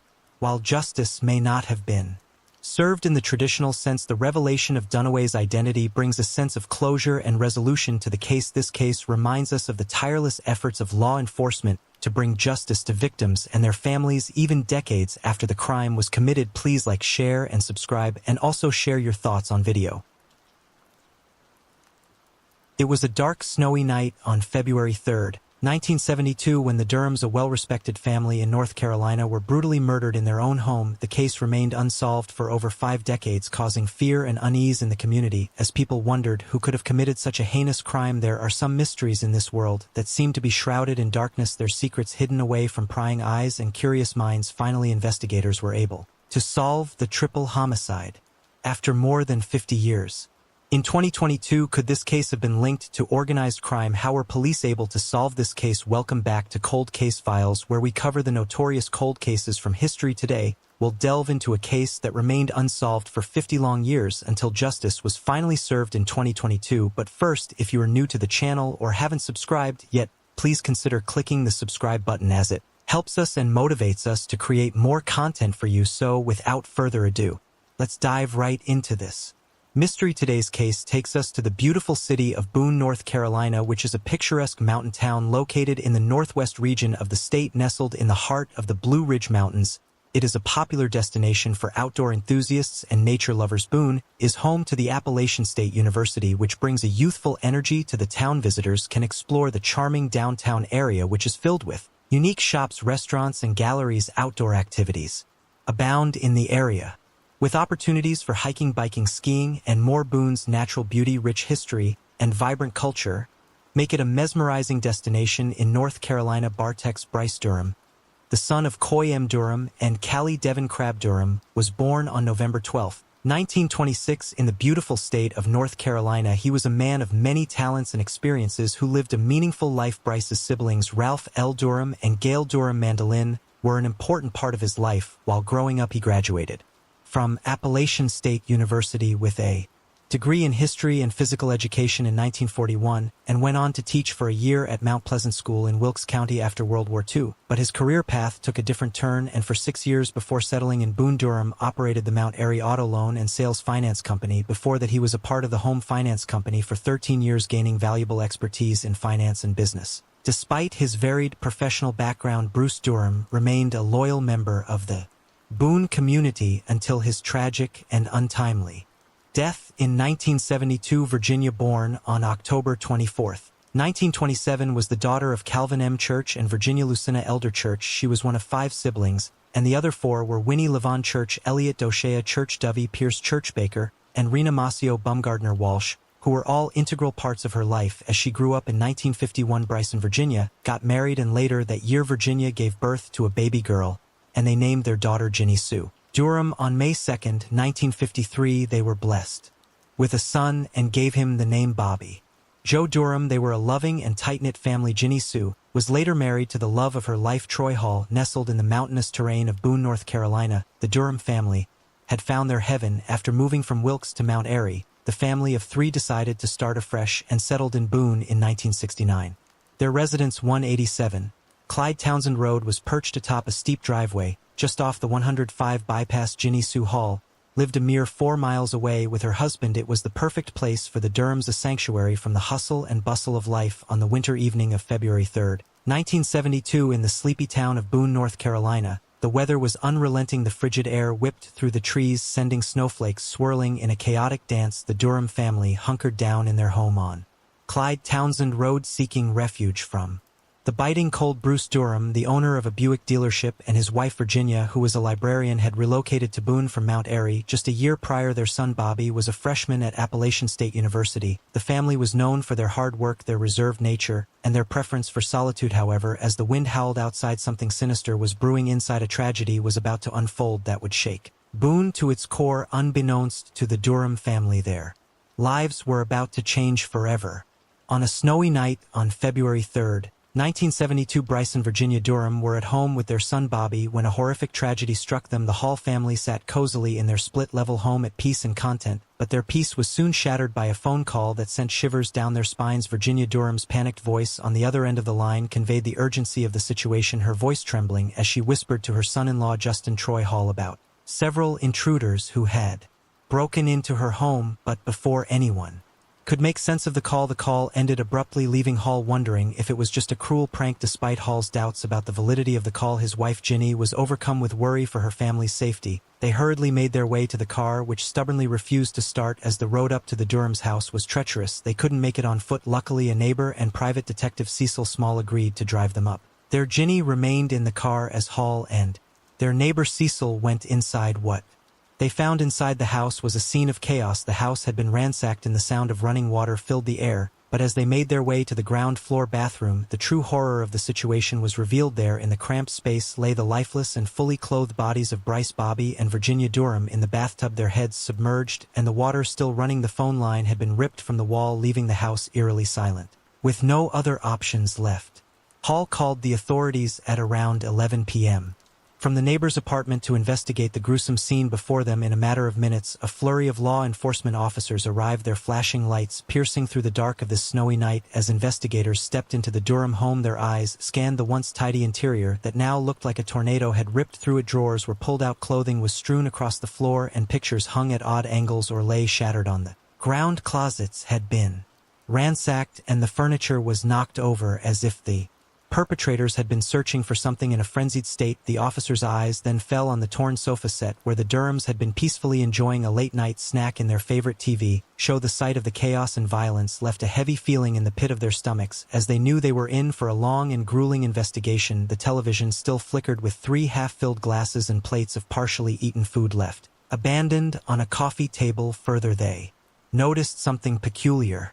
On the kitchen table, a half-eaten baked chicken, which indicated that the crime happened while the Durhams were enjoying their meal together. At first it appeared to be a simple robbery gone wrong, but the presence of untouched valuables raised suspicions. A money bag bulging with cash sat undisturbed, a testament to the fact that robbery was not the motive behind the heinous crime. The agents from the North Carolina State Bureau of Investigation knew they had to act fast. They carefully transported the bodies to Chapel Hill for an autopsy. The results were grim, but not surprising. Dr. Paige Hudson, the state medical examiner, confirmed the cause of the Durham's family death. Virginia died of strangulation, while the 2 men had been strangled and drowned. As the investigation into the Durham family murders began, agents from the North Carolina State Bureau of Investigation descended upon the Durham residence, determined to uncover the truth behind the brutal murders. With precision and determination, they combed through every inch of the house, carefully cataloging every clue and piece of evidence they found. As the investigation deepened, the team grew, swelling to 7 or 8 agents by Saturday morning.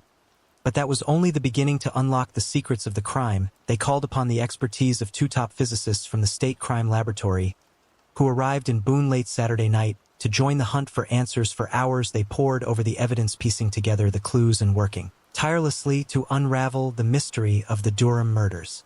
As the investigation proceeded, witnesses came forward with vital information. One eyewitness reported seeing a green and white SUV leaving the Durham's residence just after 10:30 p.m. that fateful night, but the vehicle disappeared in seconds. The North Carolina Highway Patrol launched a search for the SUV and found it abandoned on the side of the road a few miles away. The engine was still running, windshield shield wipers slapping against the snow, and doors firmly closed. The investigators realized that the killers had used the SUV as their escape car. It was later discovered that Bryce Durham had taken the SUV from his dealership to get home in treacherous weather conditions. As the police searched the car, they found a bag of silver, presumably taken from the Durham residence.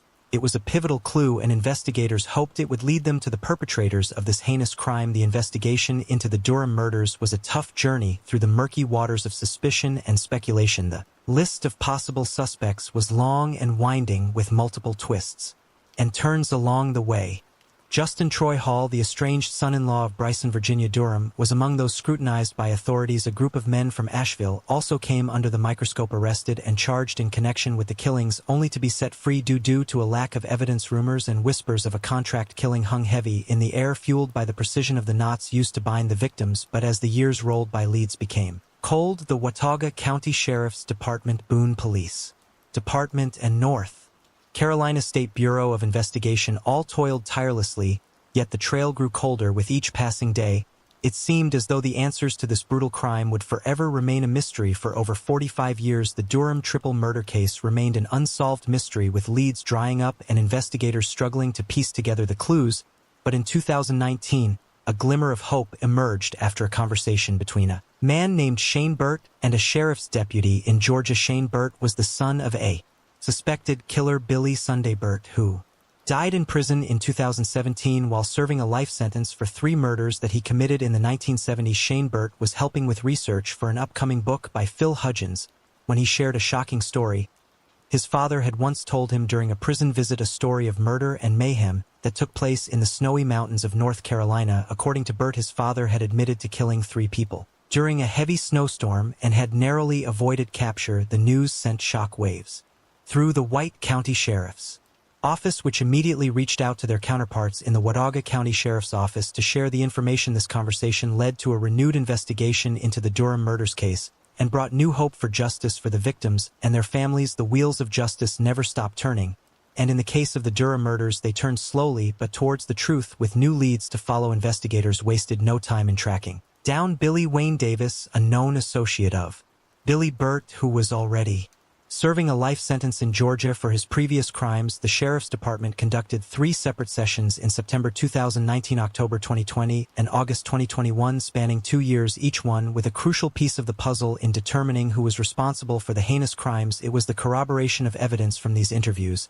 as well as from 2 other sources, that finally led to the revelation of the truth through meticulous evidence. Gather the ring and careful cross referencing, the investigators were able to piece together a shocking connection to a case from across state lines. The Fleming case of 1973 involved a network known as the Dixie Mafia, a loosely organized network of criminals that had terrorized the Southeast with their violent crimes in the 60s and 70s. This case had similar circumstances to the Durham murders, and names began to surface that linked the two together. According to officials, Billy Wayne Davis, who was 81 years old and a resident of a correctional facility in Augusta, Georgia, is the only surviving member of the notorious Dixie Mafia. He is currently serving a life sentence for murder at the Augusta State Medical Prison in Georgia and has been in prison since 1986. According to investigators, he revealed details about a hired hit in the North Carolina mountains that went awry during a heavy snowstorm. Davis committed to acting as the group's getaway driver during the Durham family murders, claiming that it was the other 3 men, Billy Sunday Burt, Bobby Jean Gaddis, and Charles David Reed, who entered the house that fateful night. Davis refused to reveal any other information about them. Despite the breakthrough in the Durham family murder case in 2022, justice may never be fully served, with 3 of the 4 suspects already deceased. Charges are not expected to be filed for the killings. The 4th suspect, 81-year-old Billy Wayne Davis, is currently serving a life sentence in a Georgia prison, and he is not expected to see freedom anytime soon. The idea of justice being served may be nothing more than a mere fantasy for the victims' families who have waited for 5 long decades for answers. The tragedy of this cold case is compounded by the fact that the identities of those who ordered the hit remain unknown. For the driving family members, the lingering question of why their loved ones were targeted may haunt them forever. Special Agent in charge for the Northwestern District, North Carolina State Bureau of Investigation, Chris Laws, praised the diligent work of all the professionals and community members who have contributed their efforts to the case over the years. Ginny Durham, the sole surviving member of the Durham family, was full of gratitude as she expressed her appreciation in the press conference that was held in 2022 to the dedicated individuals who worked tirelessly to solve her family's 50-year-old cold case. She acknowledged the sacrifices made by these investigators who spent countless days and weekends to solve the case. Ginny Durham was especially grateful to Len Hagman, the sheriff of Watauga County, who remained committed to bringing closure to her family. She also expressed her gratitude to Wade Colvard, a special agent with the State Bureau of Investigation, Carolyn Johnson, captain of investigations for Watauga County Sheriff's Office, and Charles Whitman, a retired SBI special agent, who continued to work on the case even after retirement. For Ginny Durham, their unwavering dedication and friendship meant the world to her, and it gave her hope in the midst of difficult years. It's a testament to the human spirit's power to persevere, even in the face of seemingly insurmountable obstacles. Watauga County Sheriff Len Hagman also extended his thanks to all the agency's law enforcement officials, investigators, and agents who had worked on the case for decades. The resolution of the Durham case was a much-needed turning point for the community affected by the tragic events of 1972. The Watauga County Sheriff's Office acknowledged the numerous individuals who have played a role in bringing the case to a close and expressed their appreciation for the efforts of everyone who helped find answers for the Durham family. For Rufus Edmonston, former North Carolina Attorney General, it became a personal preoccupation. He met with Bryce Durham's mother, who had begged him to find the killers, and it broke his heart to see her die without finding closure. "I didn't want to let her down," he said. "It was the mystery of the mountains for years and years," and Edmonston was frustrated. He couldn't solve it himself, but now, thanks to the tireless work of Sheriff Hagaman and his team, the case has been solved for Edmonston. It was a great relief, and he expressed his gratitude to the investigators who made it happen.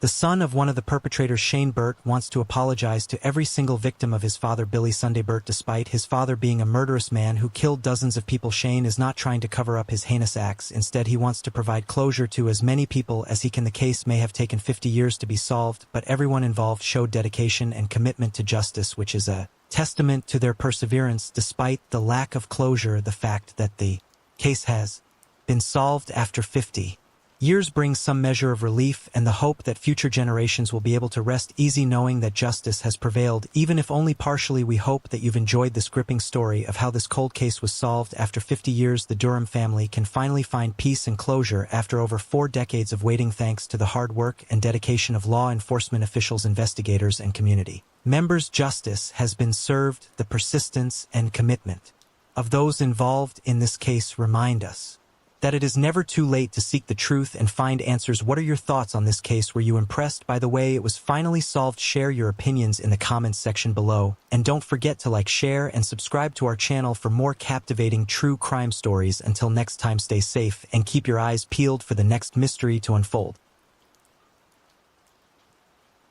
On February 27, 2011, a murder took place in Hyannis, a village that is located on the southern coast of Cape Cod, Massachusetts. 31-year-old Todd Lampley was shot dead through the window of his room. Some shocking evidence that was found at the crime scene connected some fictional stories to the murder, but despite this confusing evidence, it took 12 years to reveal the truth behind Todd's murder. Nestled on the southern coast of Cape Cod, Massachusetts, is Hyannis, a picturesque city. It is a charming gem that sparkles with history, natural beauty, and endless activities. The village is surrounded by the serene waters of the Nantucket Sound, which provides stunning views of the sunset and plenty of opportunities for water sports enthusiasts. The quaint main street of Hyannis is dotted with colorful boutiques, art galleries, and restaurants that offer mouth-watering local seafood for history buffs. The John F. Kennedy Hyannis Museum showcases the life and times of the 35th President of the United States, who loved spending summers in Hyannis. In addition to its cultural offerings, Hyannis boasts pristine beaches that offer a relaxing respite from the hustle and bustle of everyday life. This is where our case begins today. The night was quiet and peaceful on February 27, 2011, with the gentle breeze blowing through the streets of Hyannis, Massachusetts. But little did anyone know that a heinous crime was about to shatter the tranquility of the neighborhood. Todd Lampley, a young father and a beloved member of the community, was about to meet his untimely demise. As the night wore on, a concerned neighbor went to check on Todd, but as he approached Todd's house, he noticed something was off. The door was locked from the inside. The neighbor's suspicions were raised, and he quickly contacted the authorities. When they arrived, what they found was a scene of horror. Todd Lampley, only 31 years old, lay lifeless in his bedroom with a gunshot wound that had come through his window. The whole of Hyannis was in shock. How could such a thing happen in their peaceful community? The investigation that followed would uncover secrets, lies, and unexpected twists that would leave everyone reeling. The investigators arrived at the address provided by Todd's neighbor, their hearts racing with anticipation and fear. They could only imagine the worst-case scenario, but nothing could have prepared them for what they saw. Todd's lifeless body lay on the floor and blood was splattered all over the room. It was a gruesome sight. As they examined the crime scene, the investigators' shock turned into curiosity as they began to uncover the evidence. 3 shell casings in the black cell phone were found at the crime scene. It was obvious that Todd was mercilessly gunned down from the outside of his window. The investigators were left puzzled, and with hundreds of questions racing through their minds, they combed the area around Todd's house, determined to uncover any clues that could lead them to the killer. No stone was left unturned, no lead left unexplored. The investigators knew that the key to solving the case lay in the details, so they went door to door, interviewing every resident in the area, looking for anyone who had heard or seen anything out of the ordinary on the night of the murders. They listened intently as people shared their stories, piecing together a timeline of events that would help them solve the case. The murder of Todd Lampley took a bizarre turn when investigators discovered an unlikely object at the crime scene. It was a sweet potato which appeared to have been used as a silencer, muffling the sound of the gunshots. It was as if the perpetrator was taking inspiration from a hit HBO series, The Wire. In the gritty urban landscape of The Wire, a tragic scene unfolds in Season 1 as a woman is ruthlessly gunned down in her own home. Of the shooter lurking outside her window in the darkness taps on the glass to lure her closer before unleashing a fatal shot. This chilling scene echoes the real-life murder of Todd Lampley,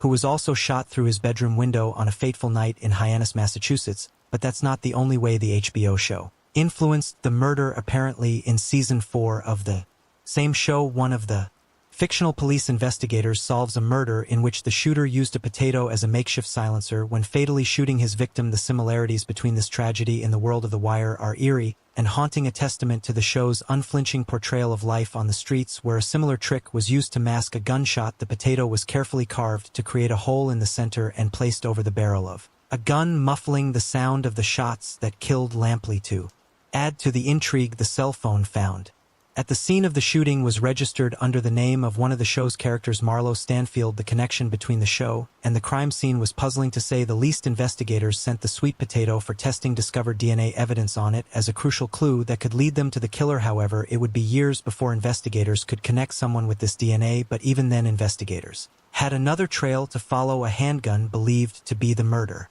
weapon was later found to have been tossed in a nearby lake. It was later fished out by civilians and was then retrieved by the police. Luckily, detectives had another lead in their investigation at this point. DeVaries Hampton, a man with a troubled past and a prolonged criminal record, was wearing a GPS monitoring bracelet around the killing as part of his probation. In an unrelated case, location data on Hampton's GPS monitoring bracelet placed him at the exact location where the gun was thrown into the lake. Phone records revealed that Hampton had exchanged a flurry of calls and text with a man who was present in Lampley's house at the time of the murder, but the biggest link was yet to be revealed. Detectives discovered that the suspect DeVaries Hampton had a previous connection with the victim Todd Lampley. Hampton testified in court that Lampley was involved in the July 2007 murder of Jacques Sellers in the same neighborhood. Interestingly, Jacques was also murdered in the same manner, a gunshot through the window. It's as if Hampton was leaving a trail of breadcrumbs for investigators to follow, with every lead pointing to him. It was only a matter of time before justice was served. The web of lies and deception that Hampton had spun around himself was slowly unraveling, yet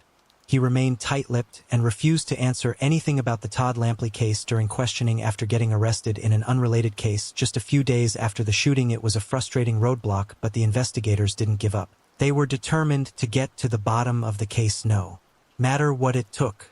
Years of painstaking work finally paid off when DNA evidence connected the murder to Hampton. In 2016, authorities obtained a DNA swap from Hampton without his knowledge by collecting some of his phlegm that he spit into a puddle. When the results came back, they were conclusive. The DNA on the sweet potato matched that of Hampton's spit. It was a breakthrough moment in the case. The puzzle was finally coming together. But despite this damning evidence, it still took 7 years to finally apprehend DeVaries Hampton on February 24, 2023. Now 40-year-old Hampton was taken into custody and charged with 1 count each of murder and assault and battery with a dangerous weapon for the fatal shooting of 31-year-old Todd Lampley. Authorities, however, declined to comment on what caused the delay. In a courtroom filled with tension and uncertainty, Hampton made his first appearance before a judge in Barnstable District Court on February 27, 2023, exactly 12 years after the fatal shooting. With a stern expression on his face, he firmly declared his innocence by pleading not guilty to the charges against him. Despite the gravity of the situation, Hampton remained composed and resolute, knowing that the legal battle ahead of him would be a long and arduous one. The courtroom fell silent as the judge set his next court date for April 5, 2023. The case of Todd Lampley's murder might have come to a conclusion and the suspect has been identified, but the investigation is far from finished. Assistant District Attorney Russell Enos has remained tight-lipped about the delay in the case, only stating that the evidence has been assessed. Meanwhile, Hampton's court-appointed attorney Edward Fogarty has promised a vigorous defense and expressed confidence in his client's innocence. For more, on October 3, 1974, the bodies of 16-year-old Donald Barton and 18-year-old Peter Zito were discovered at the Oak Hills Recreational Center in Aloha by a newspaper delivery driver. In the early hours of the morning, the residents of the peaceful neighborhood were left shaken and confused, struggling to understand the act of brutality that had occurred on their streets. The shock waves of the senseless crime reverberated throughout the city, and for years detectives were baffled as to who the culprit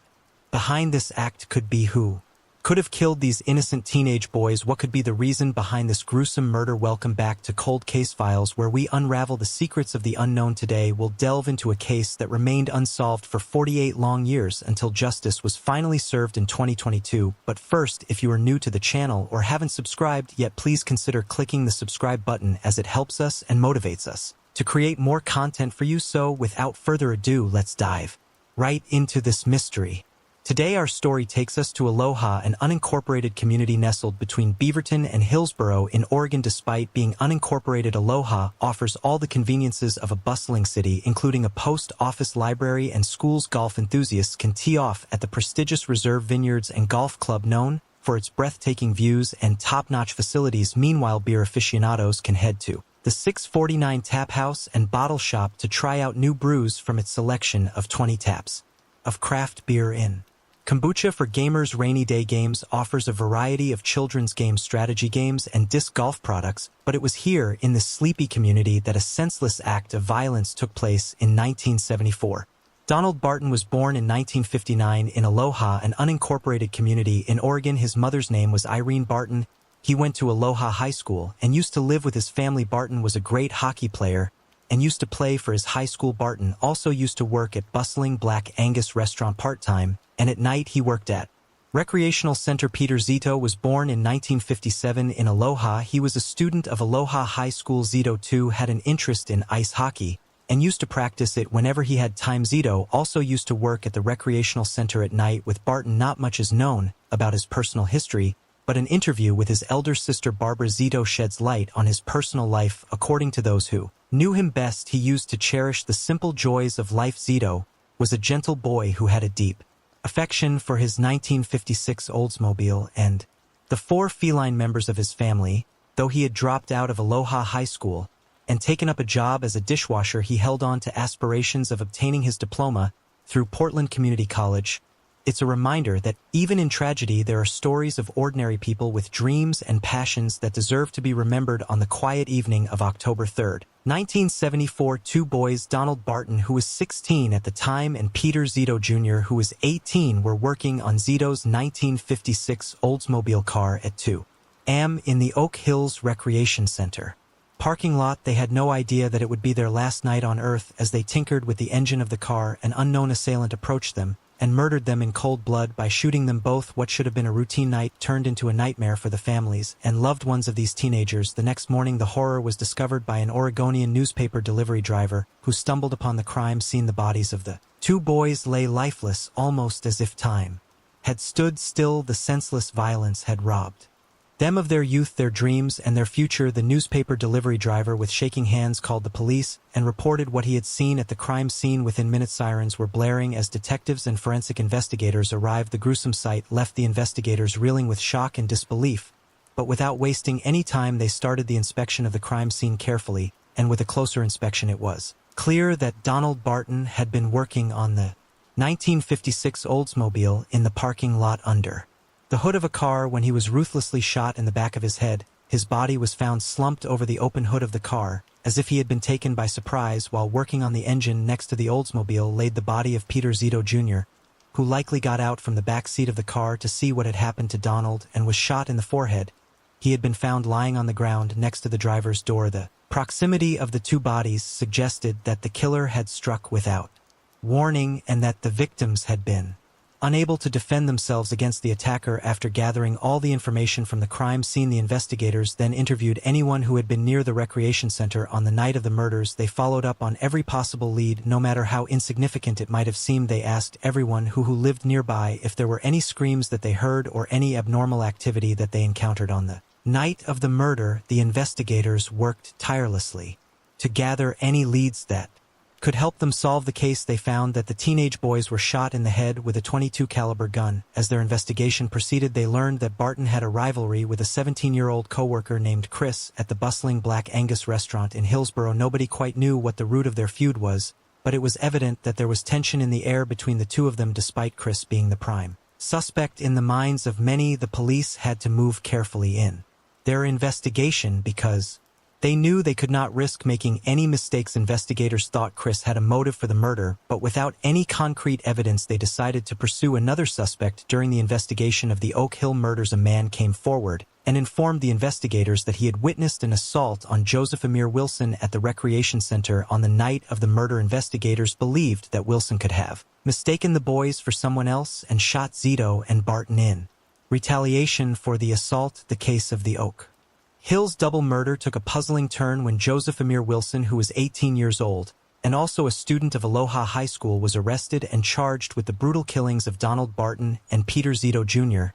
As investigators delved deeper into the case, they stumbled upon a cache of weapons and knives at the home of Wilson. More than 100 knives and an array of guns were found during a search of his residence. Among the weapons was a loaded .38 caliber gun hidden under Wilson's pillow. When investigators questioned him about the weapons, Wilson explained that they belonged to his late father. While his explanation was being investigated, all the guns were sent for testing, and it was revealed that none of the guns were a match for the one used in the brutal murders of Zito and Barton. The investigation continued as they tried to piece together the mystery of who was responsible for the heinous crime, while Wilson vehemently denied any involvement in the crime. The investigators were not ready to release him and continued their investigation. The more investigators delved into the case, the more they began to question whether Wilson was truly guilty. As the case proceeded, Wilson's defense team presented a compelling argument that he was not responsible for the deaths of Barton and Zito Jr. The prosecution's case was built on circumstantial evidence,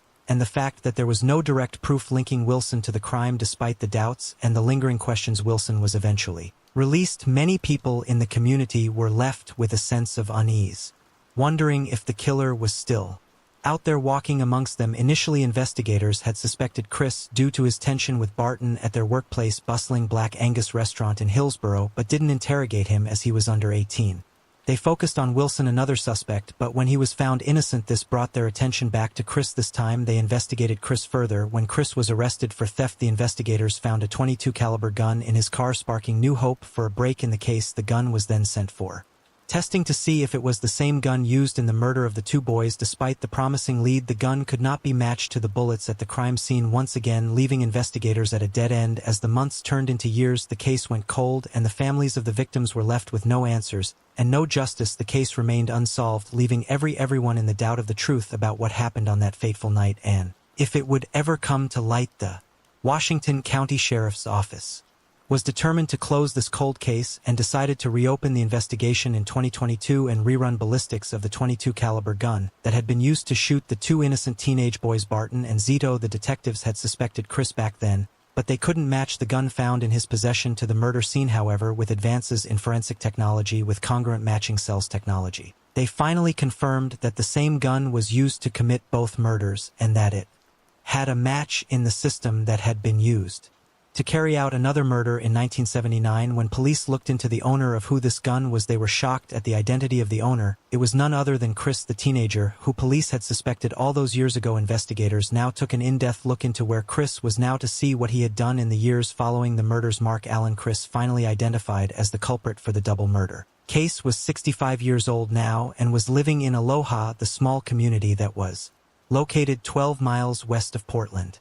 The story of the .22 caliber gun used during the murder of Donald Barton and Peter Zito Jr. took a dark turn when it was discovered that it had been used in another gruesome killing in 1974. When Chris was released by the investigators as no match was found from the ballistics of the gun was returned to him, and he then carried it with him to the Fort Lewis United States Army base in Washington. It was there that Chris used the same weapon to murder his commanding officer, Sergeant Jacob Kim Brown, on October 8, 1979.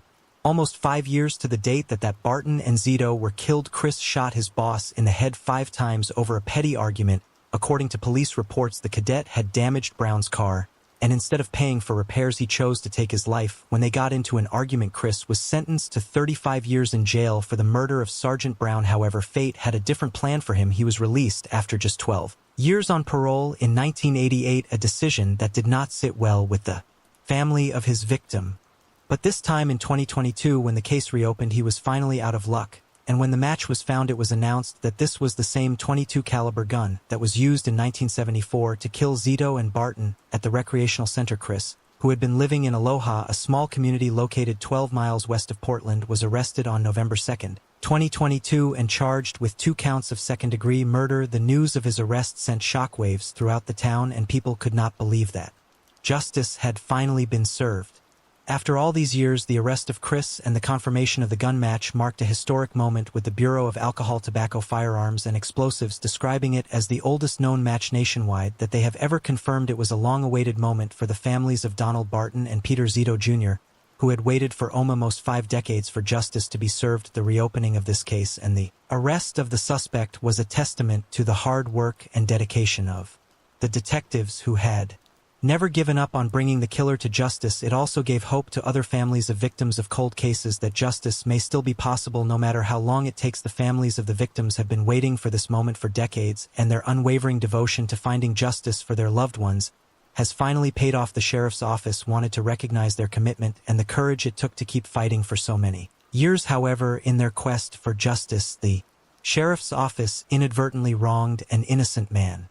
Joseph Amir Wilson was arrested and charged for the murders just hours after they happened, but it was clear he was innocent. The charges against him were dropped, but the damage had been done. The sheriff's office formally apologized to any relatives of Wilson for this injustice in hopes that someday they can make a personal direct apology. The case was a team effort with multiple agencies working together to bring closure to the families and justice for the victims. The Oregon State Crime Lab, the Pierce County Sheriff's Department, the ATF, and the CIA all played a crucial role in solving this case. The sheriff's office hopes that the families of the victim can find peace now that the killer has been brought to justice. The pain of losing a loved one never truly goes away, but knowing that the person responsible has been held accountable can provide some solace. In the news conference, Sheriff Pat Garrett stepped up to the podium, his eyes scanning the room until they fell on the families of the victims. His heart went out to them, knowing that their pain had been a constant companion for over 48 years. I want to acknowledge the loss of your loved ones many years ago and what you've had to endure waiting for today, he said, his voice firm yet sympathetic. One of the family members, Peter Zito's sister Barbara Zito, couldn't help but remember her brother as the happy-go-lucky kid he was before his life was tragically cut short. Tears threatened to spill from her eyes as she listened to the sheriff's words. He was just a happy kid, and it was terrible when I heard he was gone, she whispered to herself. The news of Chris's arrest brought a sense of relief, but also a flood of questions. The families of the victim left the news conference with mixed emotions, grateful for the long-awaited justice, but also aware that the pain of losing their loved ones would never fully go away. The journey to closure was a long and difficult one, but they could finally take comfort in knowing that the killer was behind bars. It is chilling to think that the case of Donald Barton and Peter Zito remained unsolved for over 48 years, but thanks to the dedication and persistence of law enforcement and forensic investigators, justice was finally served. It is a reminder that no matter how long it takes, the truth will always come to light.